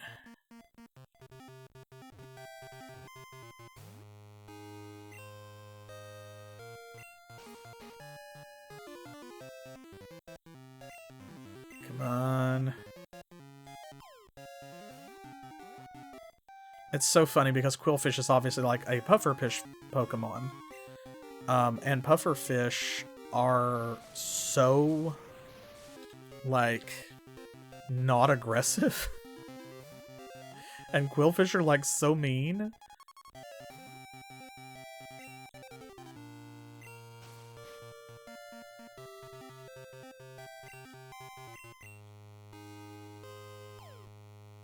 And pufferfish are just kind of dopey.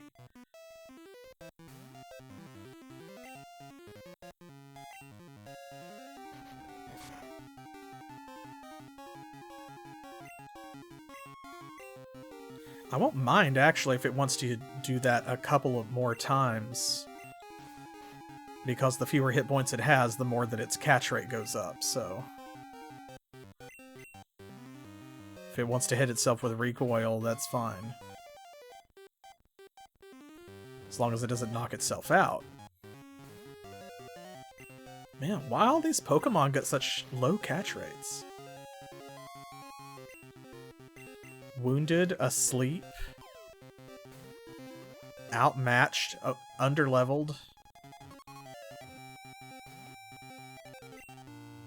Yet they breaking out like they're somebody. Does an increased evasion rate reduce their catch rate? I actually don't know. It feels like it does, but I'm not sure.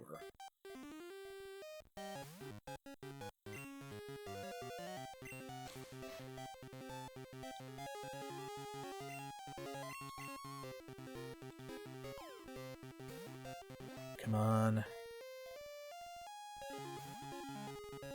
Oh my gosh.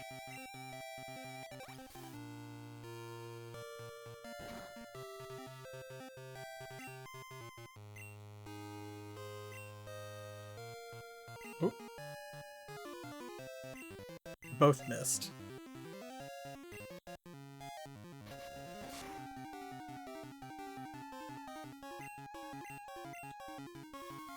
There we go. Come on.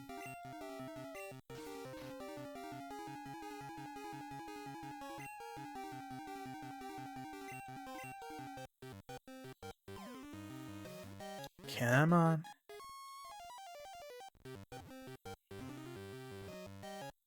There we go. All right.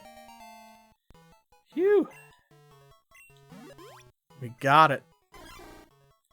When faced with a larger opponent, it swallows as much water as it can to match the opponent's size.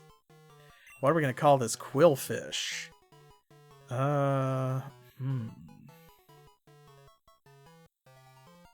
It really has. This stream has been a journey. And it's not over yet. We've got a few more. But Qwilfish is no longer one of them. Thank goodness.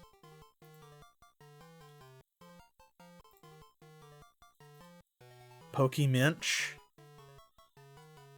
That sounds very much like somebody, like, mispronouncing Pokemon for like a meme or to not get copyright struck or something. Pokeminch. I'm good with that. I don't have a better joke. Okay. That takes care of Quillfish. Huckleberry Finn. That's also really good. Actually, you should have a Pokemon that's already got Finn in its name. Or something, and then just name it Huckleberry and let people get the joke. Nope, we still have Mr. Mime, which is not available to us quite yet. Murkrow, which it has to be night. Miss Drevis, which is on Mount Silver. And Kangaskhan, which is in the rock tunnel and can only be caught during the morning or the day. So we're going to go for Kangaskhan next. And then, yeah, like Lugia, I don't know when we become able to catch Lugia. I keep waiting for a phone call the way that we got when Ho-Oh became available. And it hasn't happened yet. So I think I said earlier in the stream, like I'm guessing that we need to probably buy some Great Balls. We're really low. We need to probably finish the other gyms. There, that'll do us for a while. Like when we get our 16th badge, maybe we'll get a phone call that Lugia is available before we go and fight Red.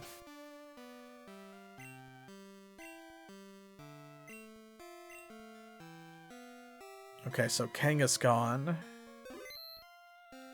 Kangaskhan is in the rock tunnel, which is different from Diglett's cave. Oop. Okay, that is the one that is just north of here, so... Oh, right. Actually forgot. Super Rod was still on the select button, but now we never have to use the Super Rod again. That was its only purpose, was to catch a Quillfish. Okay, Route 10, right. Is it gonna be faster to come east from Cerulean? I don't think so. Oh. This is the rock tunnel. Oh, we don't have anyone with Flash, though.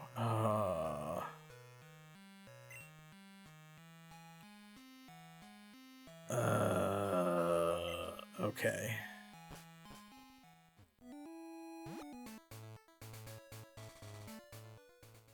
So we've got to go back here.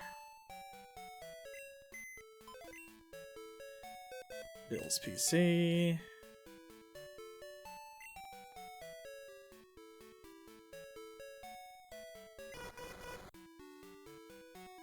Okay, and we will withdraw.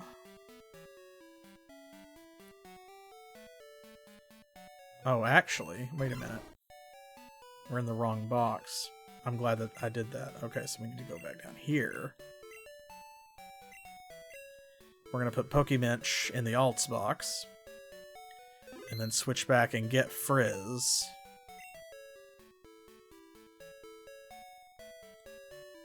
And put her in there too, so we don't have to keep switching boxes.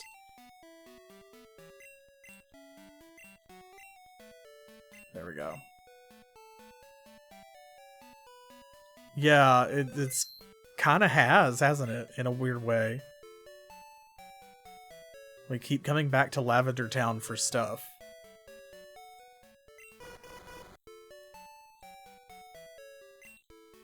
Okay, here we go.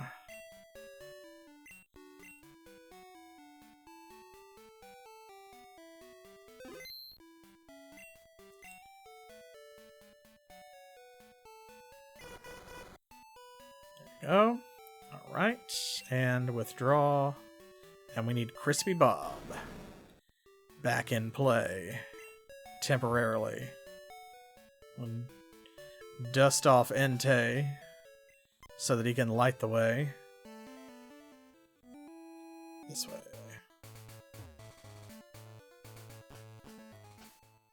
Okay, now. Flash if you would. Thank you.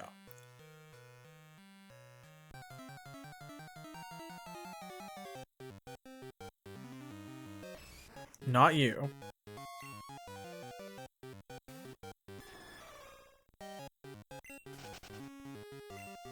Oh, actually, yeah, I need to... Let's swap Noodles in front because Noodles has sleeping powder, so...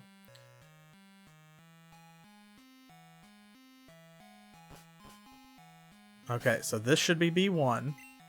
So this is where we will find Kangaskhan.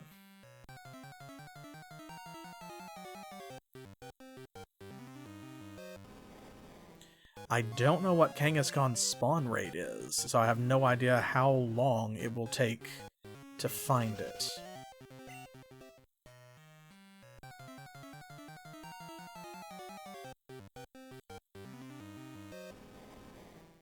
I'm assuming it's not as hard to find as Chansey, but it's definitely going to be harder to find than an Onyx or a Machop, considering we've already run into, like, 2 or 3 of those.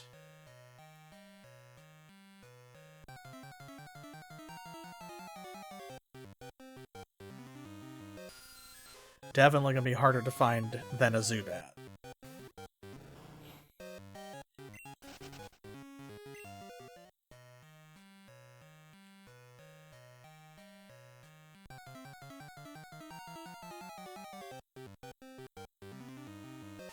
Geodude, okay.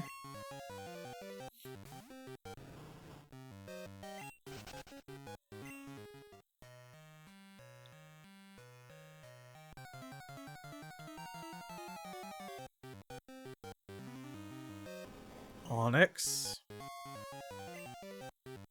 Okay, let's not have a repeat of the Chansey debacle.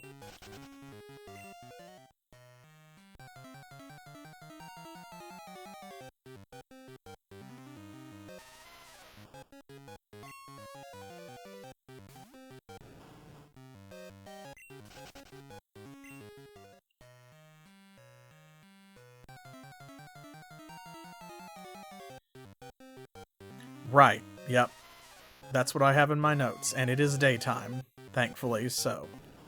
I don't know if, like, the catch rate is higher for one time period than another, but this is B1 of the Rock Tunnel, so...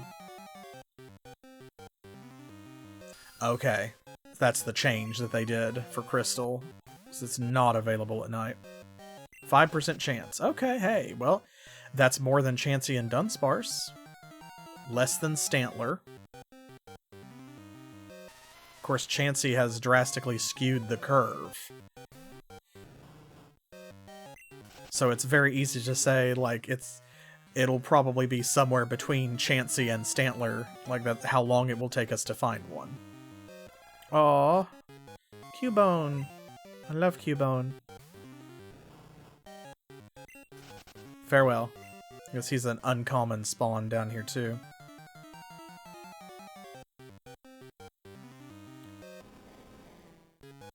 Under normal circumstances, I would gladly catch a Cubone.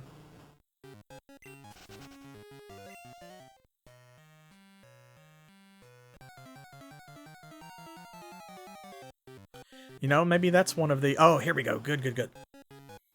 Awesome. I love that the Joey sticks its head out and waves. Okay, it is level 15. I've got to be so careful. Maybe I just need to put it to sleep and throw the ball. Actually. I don't know if I have anything I can hit it with that won't kill it. But maybe that needs to be one of our challenge prompts for the wheel. Is we have a challenge on there that is only baby Pokemon. So like Igglybuff and Pichu. And then we have one that is only small Pokemon. So they have to be like shorter than 12 inches, I think, or no more than 12 inches or 16 inches, something like that. But you know what we don't have? Is we don't have that, like, the party has to be made up, or the team has to be made up of all Pokemon that just have little guy energy. Because that is different. Like, you don't have to be small to have little guy energy.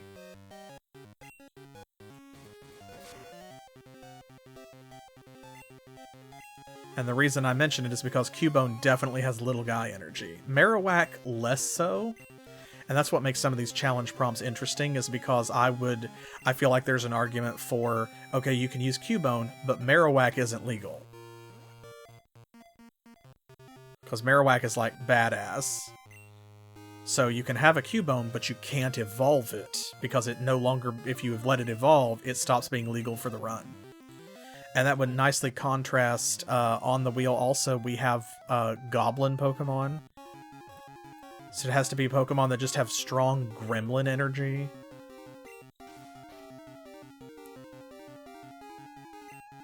Like Sableye. And we have another one that is all the Pokemon just have to be bastards. It's asshole Pokemon only. So, you know, like, Raticate is legal for that one. Or, like, Fearow.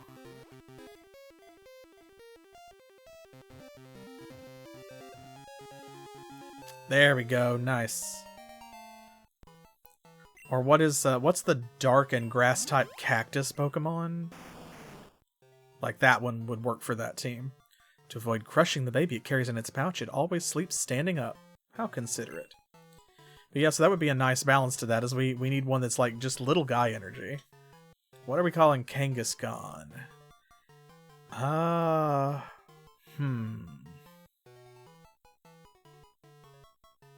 It was relatively easy to catch. It definitely was not as much of a pain as Chansey.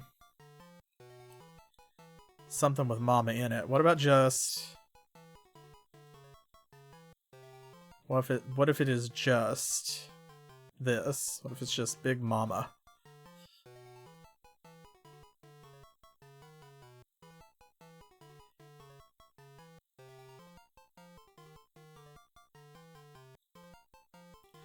I can live with that, because Kangaskhan is probably not one we're going to use anyway. Kangaskhan would be one we might use on another challenge run. But if we were going to have a normal type in the party for this run, it would just be Snorlax, I think. So. Okay, so Kangaskhan is marked off the list. Take care of that. Make sure I don't forget. So, that leaves Mr. Mime, Murkrow, Misdreavus, and Lugia. So, Mr. Mime, we have to go through Diglett's tunnel to get there. Murkrow has to be caught at night. Misdreavus is on Mount Silver. And Lugia, again, I don't know when we become able to catch Lugia. Oh, hey, it is nighttime, though. It has rolled over to nighttime. Well, since that happened naturally, let's go catch us a Murkrow next. I think that tells us exactly what we need to do. Okay, so 7, 16, and 18 is where you can catch them. So there's 16, there's 18. Okay, so it seems to me like the play here is... Let's go back once again to Fuchsia City, where we've been spending a lot of time. And... let's give a save. And then we will head to the west over here, and we'll catch us a Murkrow.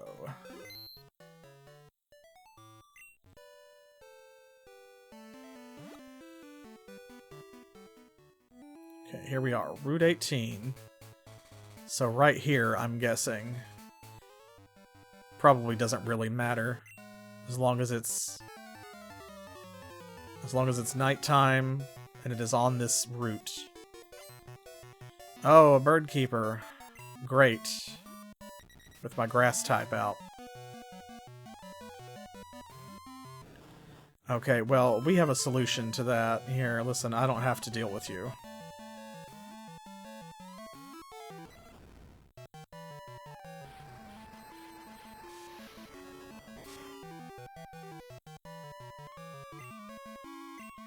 By the way, One of the hold items we have not found yet is one that makes electric type moves stronger.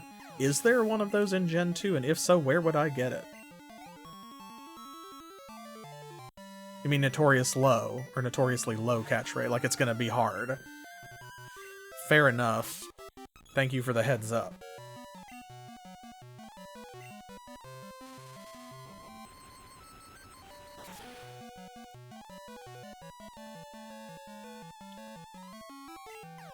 Yeah, we got the charcoal, we got the never melting ice, we got the dragon tooth or dragon scale or whatever.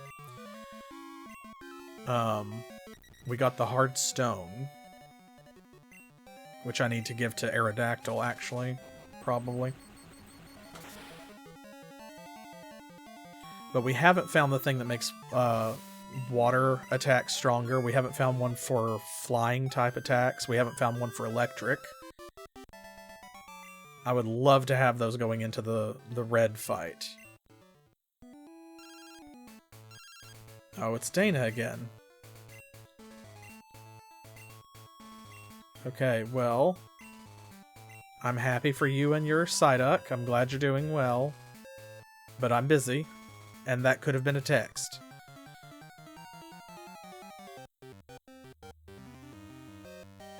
Aw! Look at him! I would argue that Grimer probably has little guy energy. Muck is more of a, like, Muck would be part of the Just Bastards run. But Grimer, look at him, he just wants a hug, he wants uppies. He's asking to be picked up. Someone please hold this child.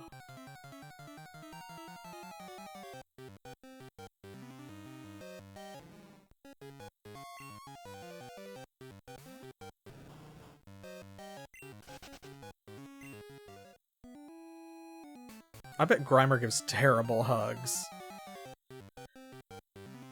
You just kind of have to, like, do your best. Basically.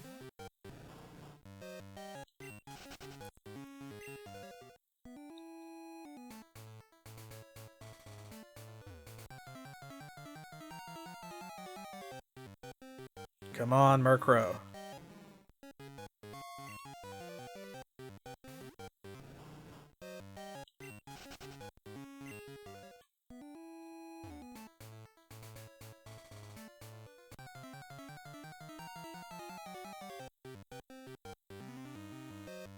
Oop.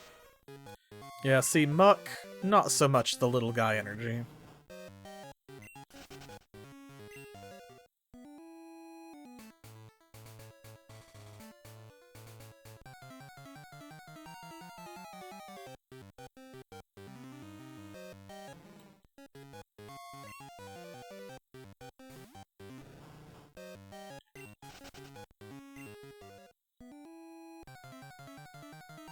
Come on, Murkrow.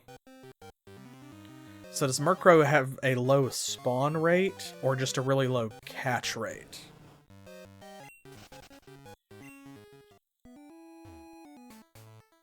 Like, obviously, it's hard to catch when you find one, but how hard is it to find one? Is it going to be a 5% spawn rate, kind of like Kangaskhan, or is it more a 15 like Stantler? Or is it a 1%? Like a Dunsparce and Chansey. Well, we can't fault Dunsparce for that because she showed up, like, really quick. Chansey was the final boss fight. It's so funny. All of that effort and time and energy for a Pokemon we will never use, we're just trading it away. But hey, that's what you do. Sometimes that's the goal.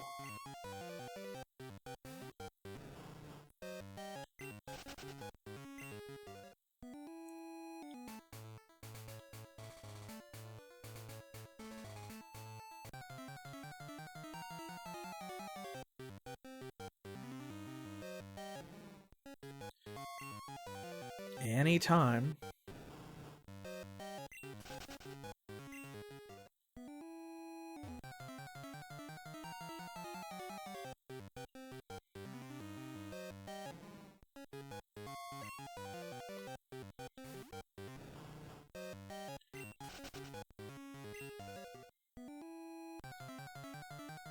That was quick. Come on, Murkrow.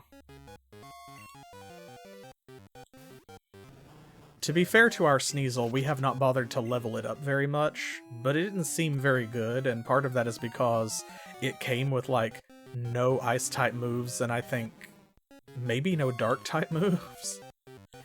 And I'm not sure which of them has a better moveset overall. I know Murkrow is Dark and Flying, so I was thinking that rather than Murkrow, we would probably have Sneasel kind of on the bench for if we needed a Dark-type.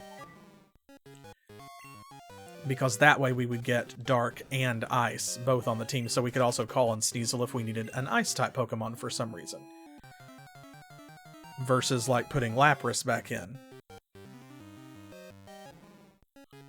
Because we've already got Suicune in the party, so we don't need another Water-type.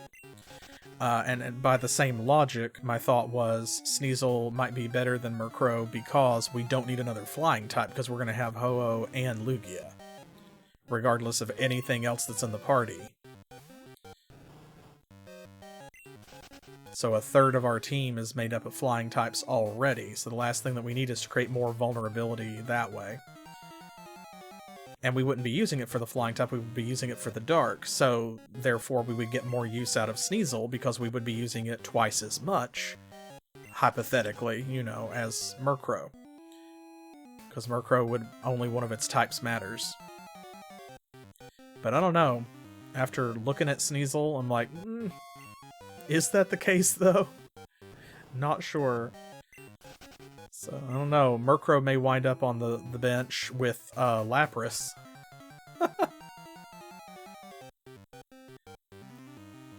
And Sneasel might go in the other box. It was between those two because those are the only two legal Dark types that we can use for this run, so...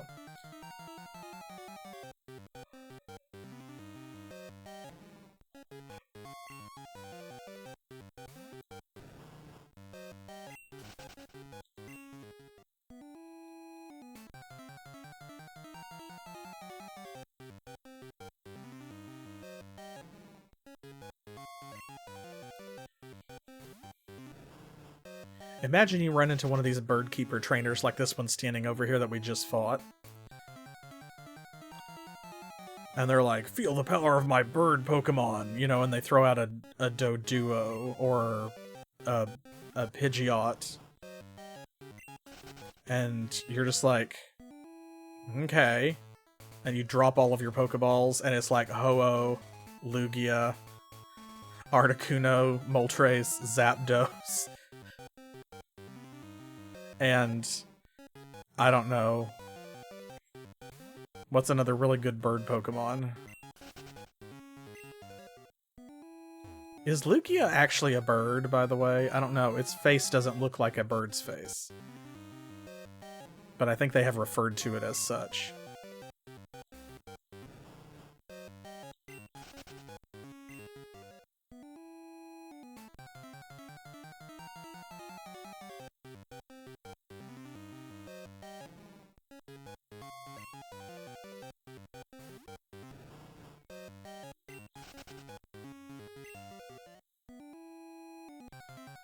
Come on, Murkrow.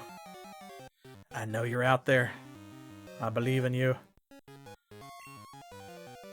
I believe in the power to show your face and get in this Pokeball.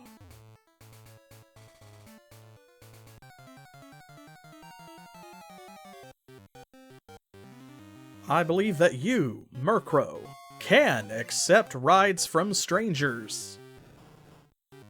You just need to believe in yourself.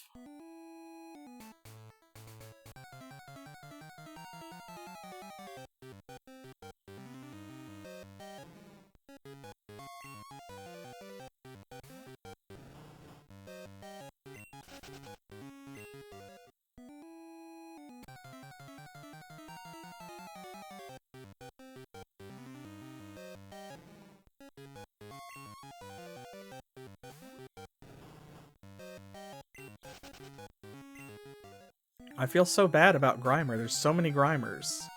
And they all just want a hug. It's like, I'm sorry. The guy, the Wasteland 2 crew has got our hazmat suits at the moment, so I can't hug you. Oh, you know who could hug them? Slapchop.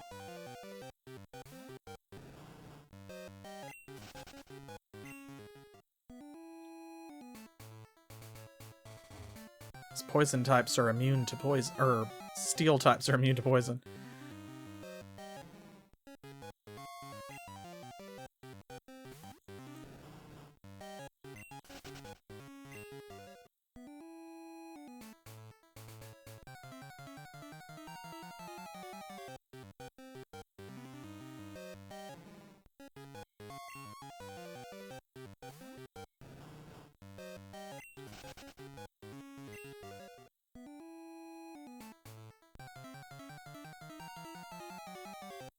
Where are we at, Murkrow? Come on.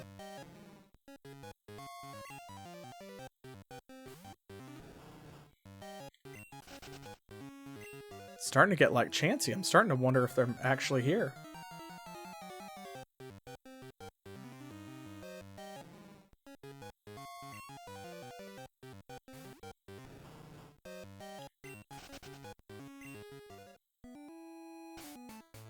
Let's see, this is... Yeah, this is Route 18. No mistaking it.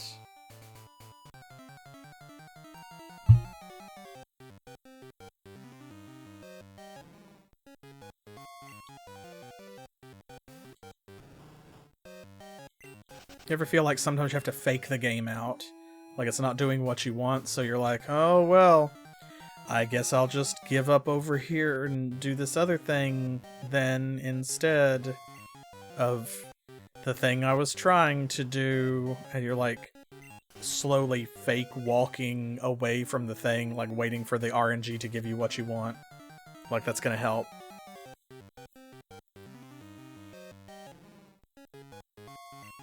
It's the equivalent of like pawing through the Lego drawer looking for one specific piece, and then you just kind of shrug and like, oh well, guess I'll use something different, I just won't build that then, and then it always floats to the top the next time that you rifle things around. It's like, haha! Fooled you. I win again, universe.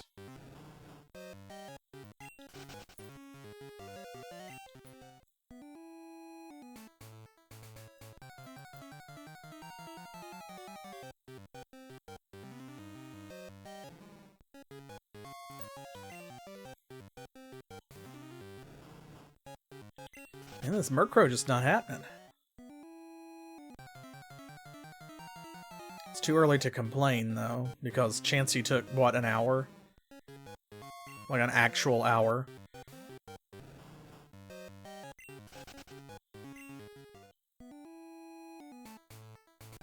It's more like when we do find it, then it's going to be a Chansey situation where we're probably going to have to... It'll take forever. Probably have to load it a bunch of times. That's alright.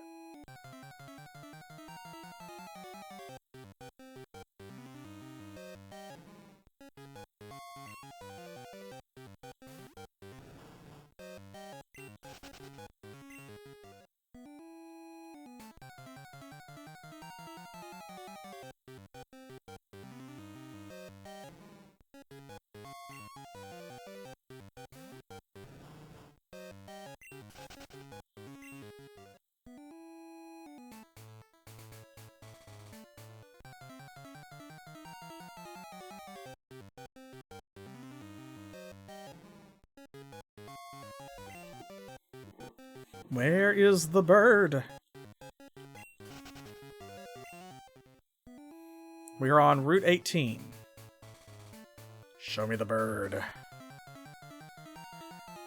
The notes that I have from the sources that I looked at, said that Murkrow would spawn on Route 7, 16, and 18 at night.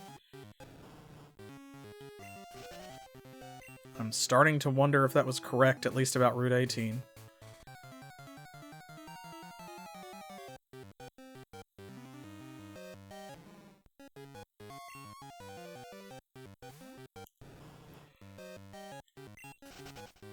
Okay. Yeah, see, I know sometimes that's a thing. So, okay. Then immediately, let's go there. Okay, so Route 7 is going to be... Okay, so it's right here. That's between Celadon and Saffron, right? Oh my god, I went the wrong way on that. Yes, between Celadon and Saffron. Okay. Abandoned ship.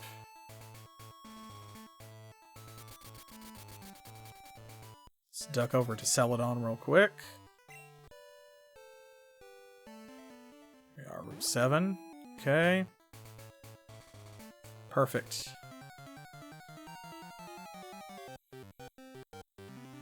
First try! Fucking A. Specific Pixel, everybody. He's always got my back. Love you. Okay, and we have a good opportunity here as well to weaken it a little bit more than we did before, like some of the other ones, because since it is flying type, it will be strong against these grass type attacks, which will help even out the fact that Noodles is 3 times its level. You are... Ha ha! Of course it was a critical hit.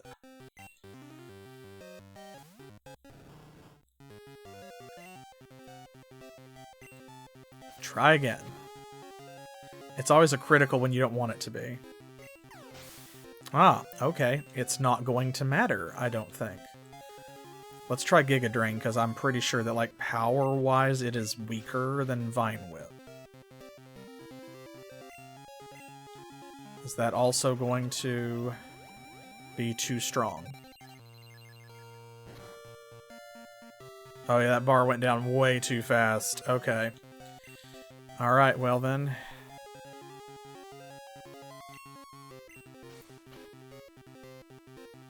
Third or fourth verse, same as the first, I guess.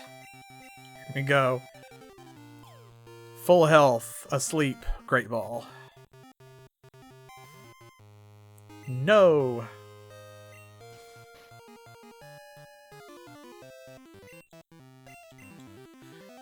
I feel like Murkrow looks like it's a lot of fun to hang out with, probably. But you have to be a certain type of person. Like, Murkrow gives off the energy of like, that roommate who takes you out, like just does a random road trip in the middle of the night and drags you along for, like, tacos at 4 a.m. when you both have work tomorrow. Or class in the morning or whatever.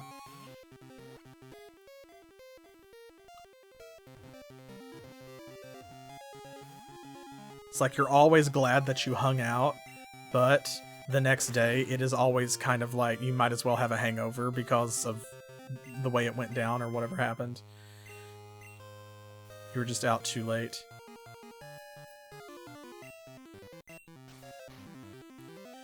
I think Murkrow probably would qualify for the Gremlin Energy Let's Play.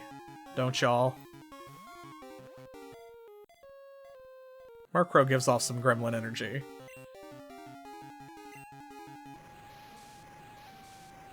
Oh no. Things got hazy. All stat changes were eliminated.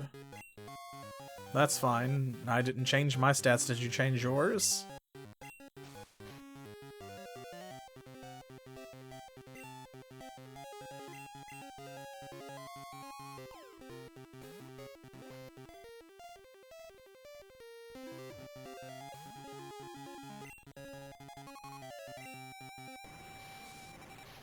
It doesn't stay asleep very long.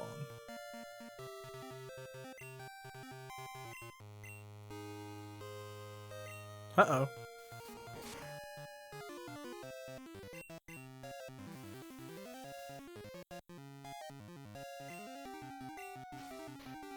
See if it works any better this time.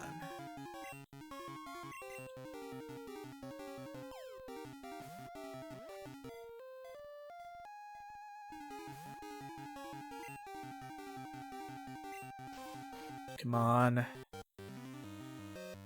Get in the ball.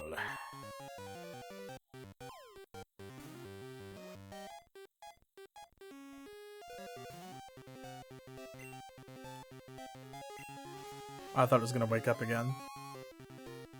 I'm glad it didn't. It has a little witch hat. I love that. Makes me wonder, like, is Ms. Magius maybe, like, the ghost of a haunch crow?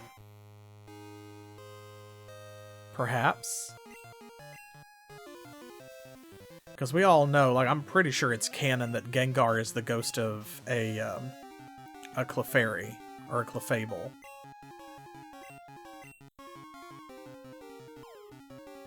So is Ms. Magius maybe the ghost of a haunch crow? Don't know. Wouldn't surprise me. I would accept that if some developer said that that was canon. I think. I'd believe it.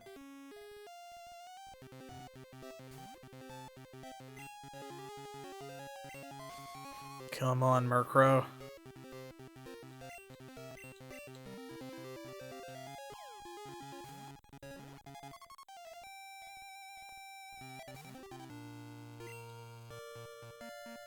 Okay. Think we're gonna have to soften it up a little bit more. This is just not working. We could be here all night. So, I know this is awful because it's June here is quadruple week to flying, but okay, we are going to use Fury Cutter because it's bug type. Okay, alright, good. That worked. And now maybe Cut, because the next, that Fury Cutter still cut it in half. So let's try Cut, because it's weaker. And I don't want it to stack. No, okay. Dang it. Maybe 2 cuts?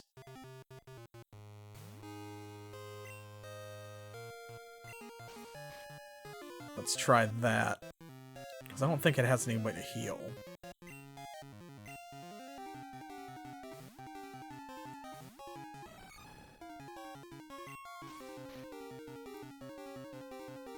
It might take 2 cuts if I don't use a Fury Cutter first. Whoa. Okay. Well, it's just not gonna work then. There's nothing we can do about that.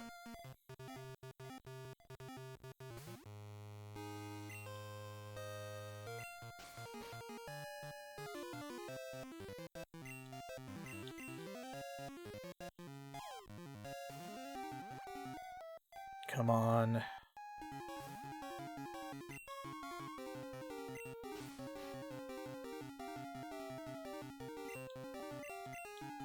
It's Entei all over again.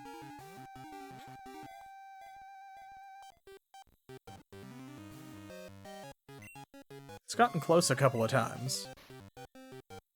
If we just keep putting it to sleep, eventually we will get it. It's just a patience game, but nevertheless.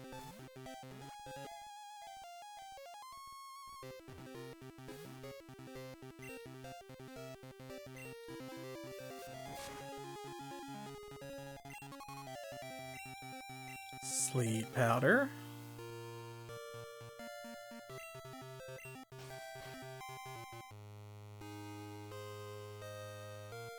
Okay, let's try an Ultra Ball for variety.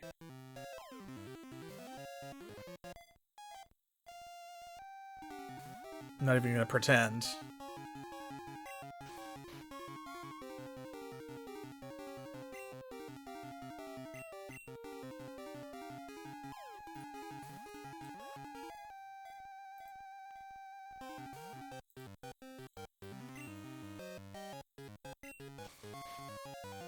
Staying asleep for a while this time, though.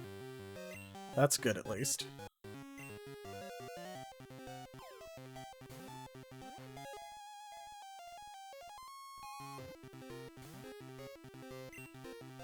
Now it wakes up. Nope. Surprised, actually.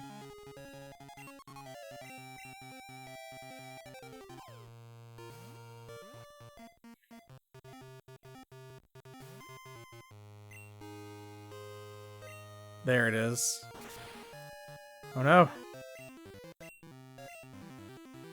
Got pecked.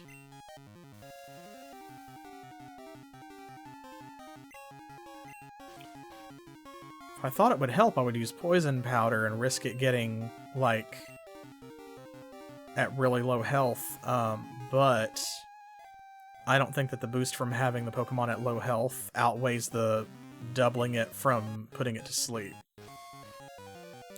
So, like, yeah, it would be nice if I could get its health down. I just don't know that that's gonna happen. Let's try it again. That first Fury Swipe, or Fury Cutter, did fine, but...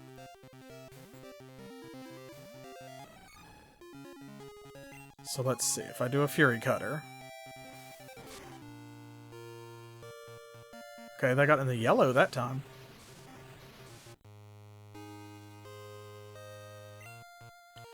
I feel like that's almost exactly half its health. So, like, I don't dare do it again. Well, it would also be strong against fighting type moves. I wonder if maybe counter would do anything. Too strong. Okay. That's fine. I don't think that there's really anything else that we can do to make this easier on ourselves.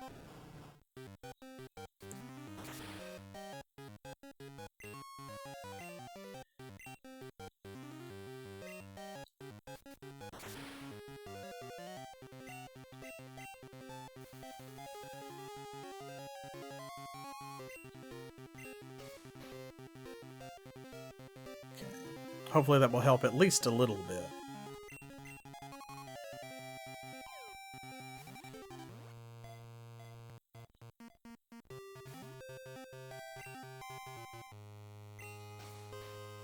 Come on, Murkrow.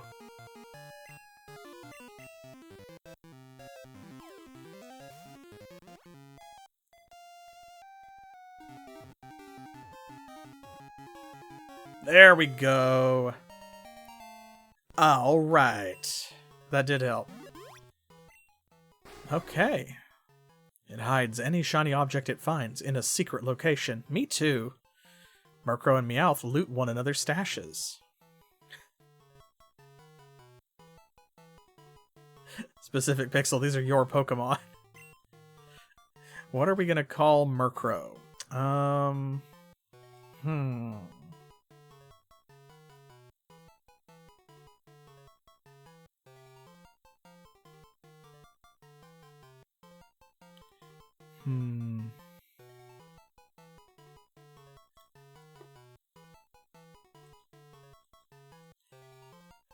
Hey, yes, one of our biggest supporters is in chat with us today. There. For you. Because you are such a long time fan of the channel. Crow Vexius. Okay. Phew. So, we get to mark Murkrow off the list. Okay, so that brings it down to just Mr. Mime, Misdreavus, and Lugia. So again, it's like Misdreavus we can't get to yet. Mr. Mime we're on the way to. We're going to have to go through the rock tunnel first or through Diglett's cave first. Yeah. It's like they're best friends, but also they never stop fighting and stealing stuff from each other. But if you mess with one of them, the other one will just like body slam you. And then Lugia, I don't know when Lugia is going to become, catchable. So, I think what I'm gonna do is, we spent this whole stream basically trying to catch Chansey and Murkrow. Only to not even use Chansey because we were trading it for an Aerodactyl. So... the next thing that we need to do is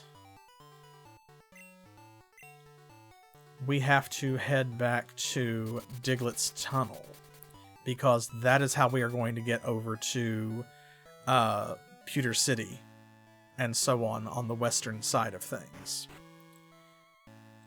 So that's obviously what we need to do next. That's what I intended to do last time. But things are getting easier. There's just 3 Pokemon left to catch. And this Snorlax is out of our way and in our party. So we can actually go into Diglett's cave now. A bunch of Diglett popped out of the ground. That was shocking. And there's nothing in Diglett's cave that we care about. So what I'm going to do is I'm going to put on a Max Repel. And just so we are doing something other than struggling to catch, like 2 Pokemon. Hey! Nice. Must have dropped this in Gen 1. Here we go. We can go through Diglett's Tunnel, because it's, like, there's not really much to it, and now we are on this side where we can go to Pewter City, we can go to Viridian City, we can go to Pallet Town, and that means we can also get to the Seafoam Islands and to Cinnabar. And I'm guessing once we do the gyms in Pewter, Viridian, and Cinnabar, hopefully Misty will be back at the Cerulean Gym, I guess? I don't know. But so that we do not have to do this again, it's best to just go ahead and come through the cave. And then I am going to go up to Pewter City. And that way, once we have been to Pewter City, we can fly back over there, and we won't have to do this again. So there we go.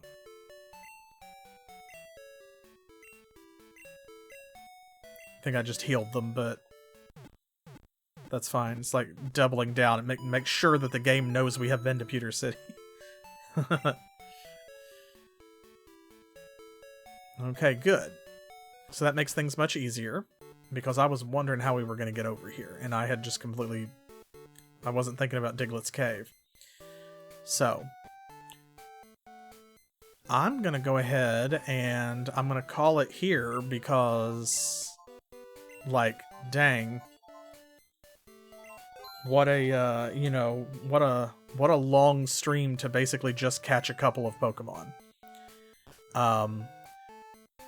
But even if I were to cut that down for YouTube, and, like, I'll put timestamps and stuff again, of course, but there is enough other content, I think, besides our attempts to catch those, that,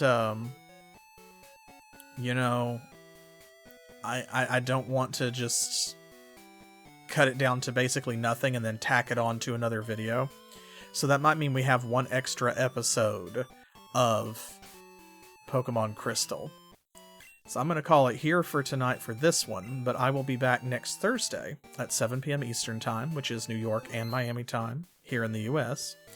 And I will have more of this challenge run for you then.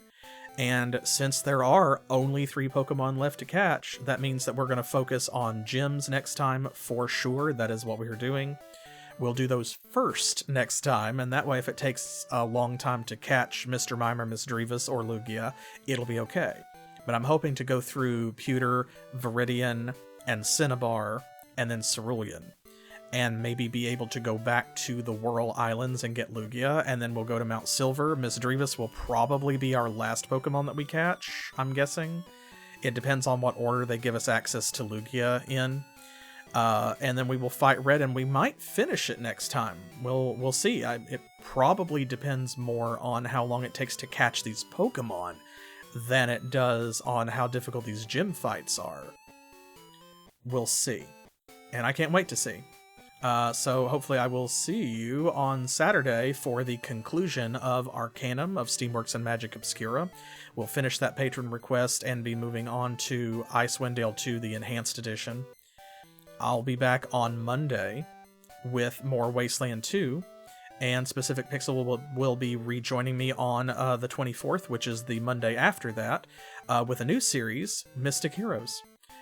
Don't forget to follow and subscribe, although I assume if you are watching all the way to the end of this journey, this struggle, you probably already are, and I appreciate it. But if you're not, and you made it all the way to the end, hey, you stayed for some reason, so maybe follow and subscribe on Twitch, or like the video and subscribe on YouTube. Leave a comment about the worst experience or most difficult experience you've ever had trying to catch a specific Pokemon. How hard was it? Which Pokemon was it? How close did you come to pulling your hair out before it actually got in the ball and stayed? And if you want to join our YouTube channel memberships, you can, or hop over on Patreon. You can follow for free or pledge if you want to support the channel and help us create even more of this content that you, for some reason, keep telling me that you like. I don't know. I'm just happy you're here, and I hope it brightens your day. Thank you. I will see you in the next one. And until then, as always, thanks for playing. Big thanks. Because my goodness. What a ride.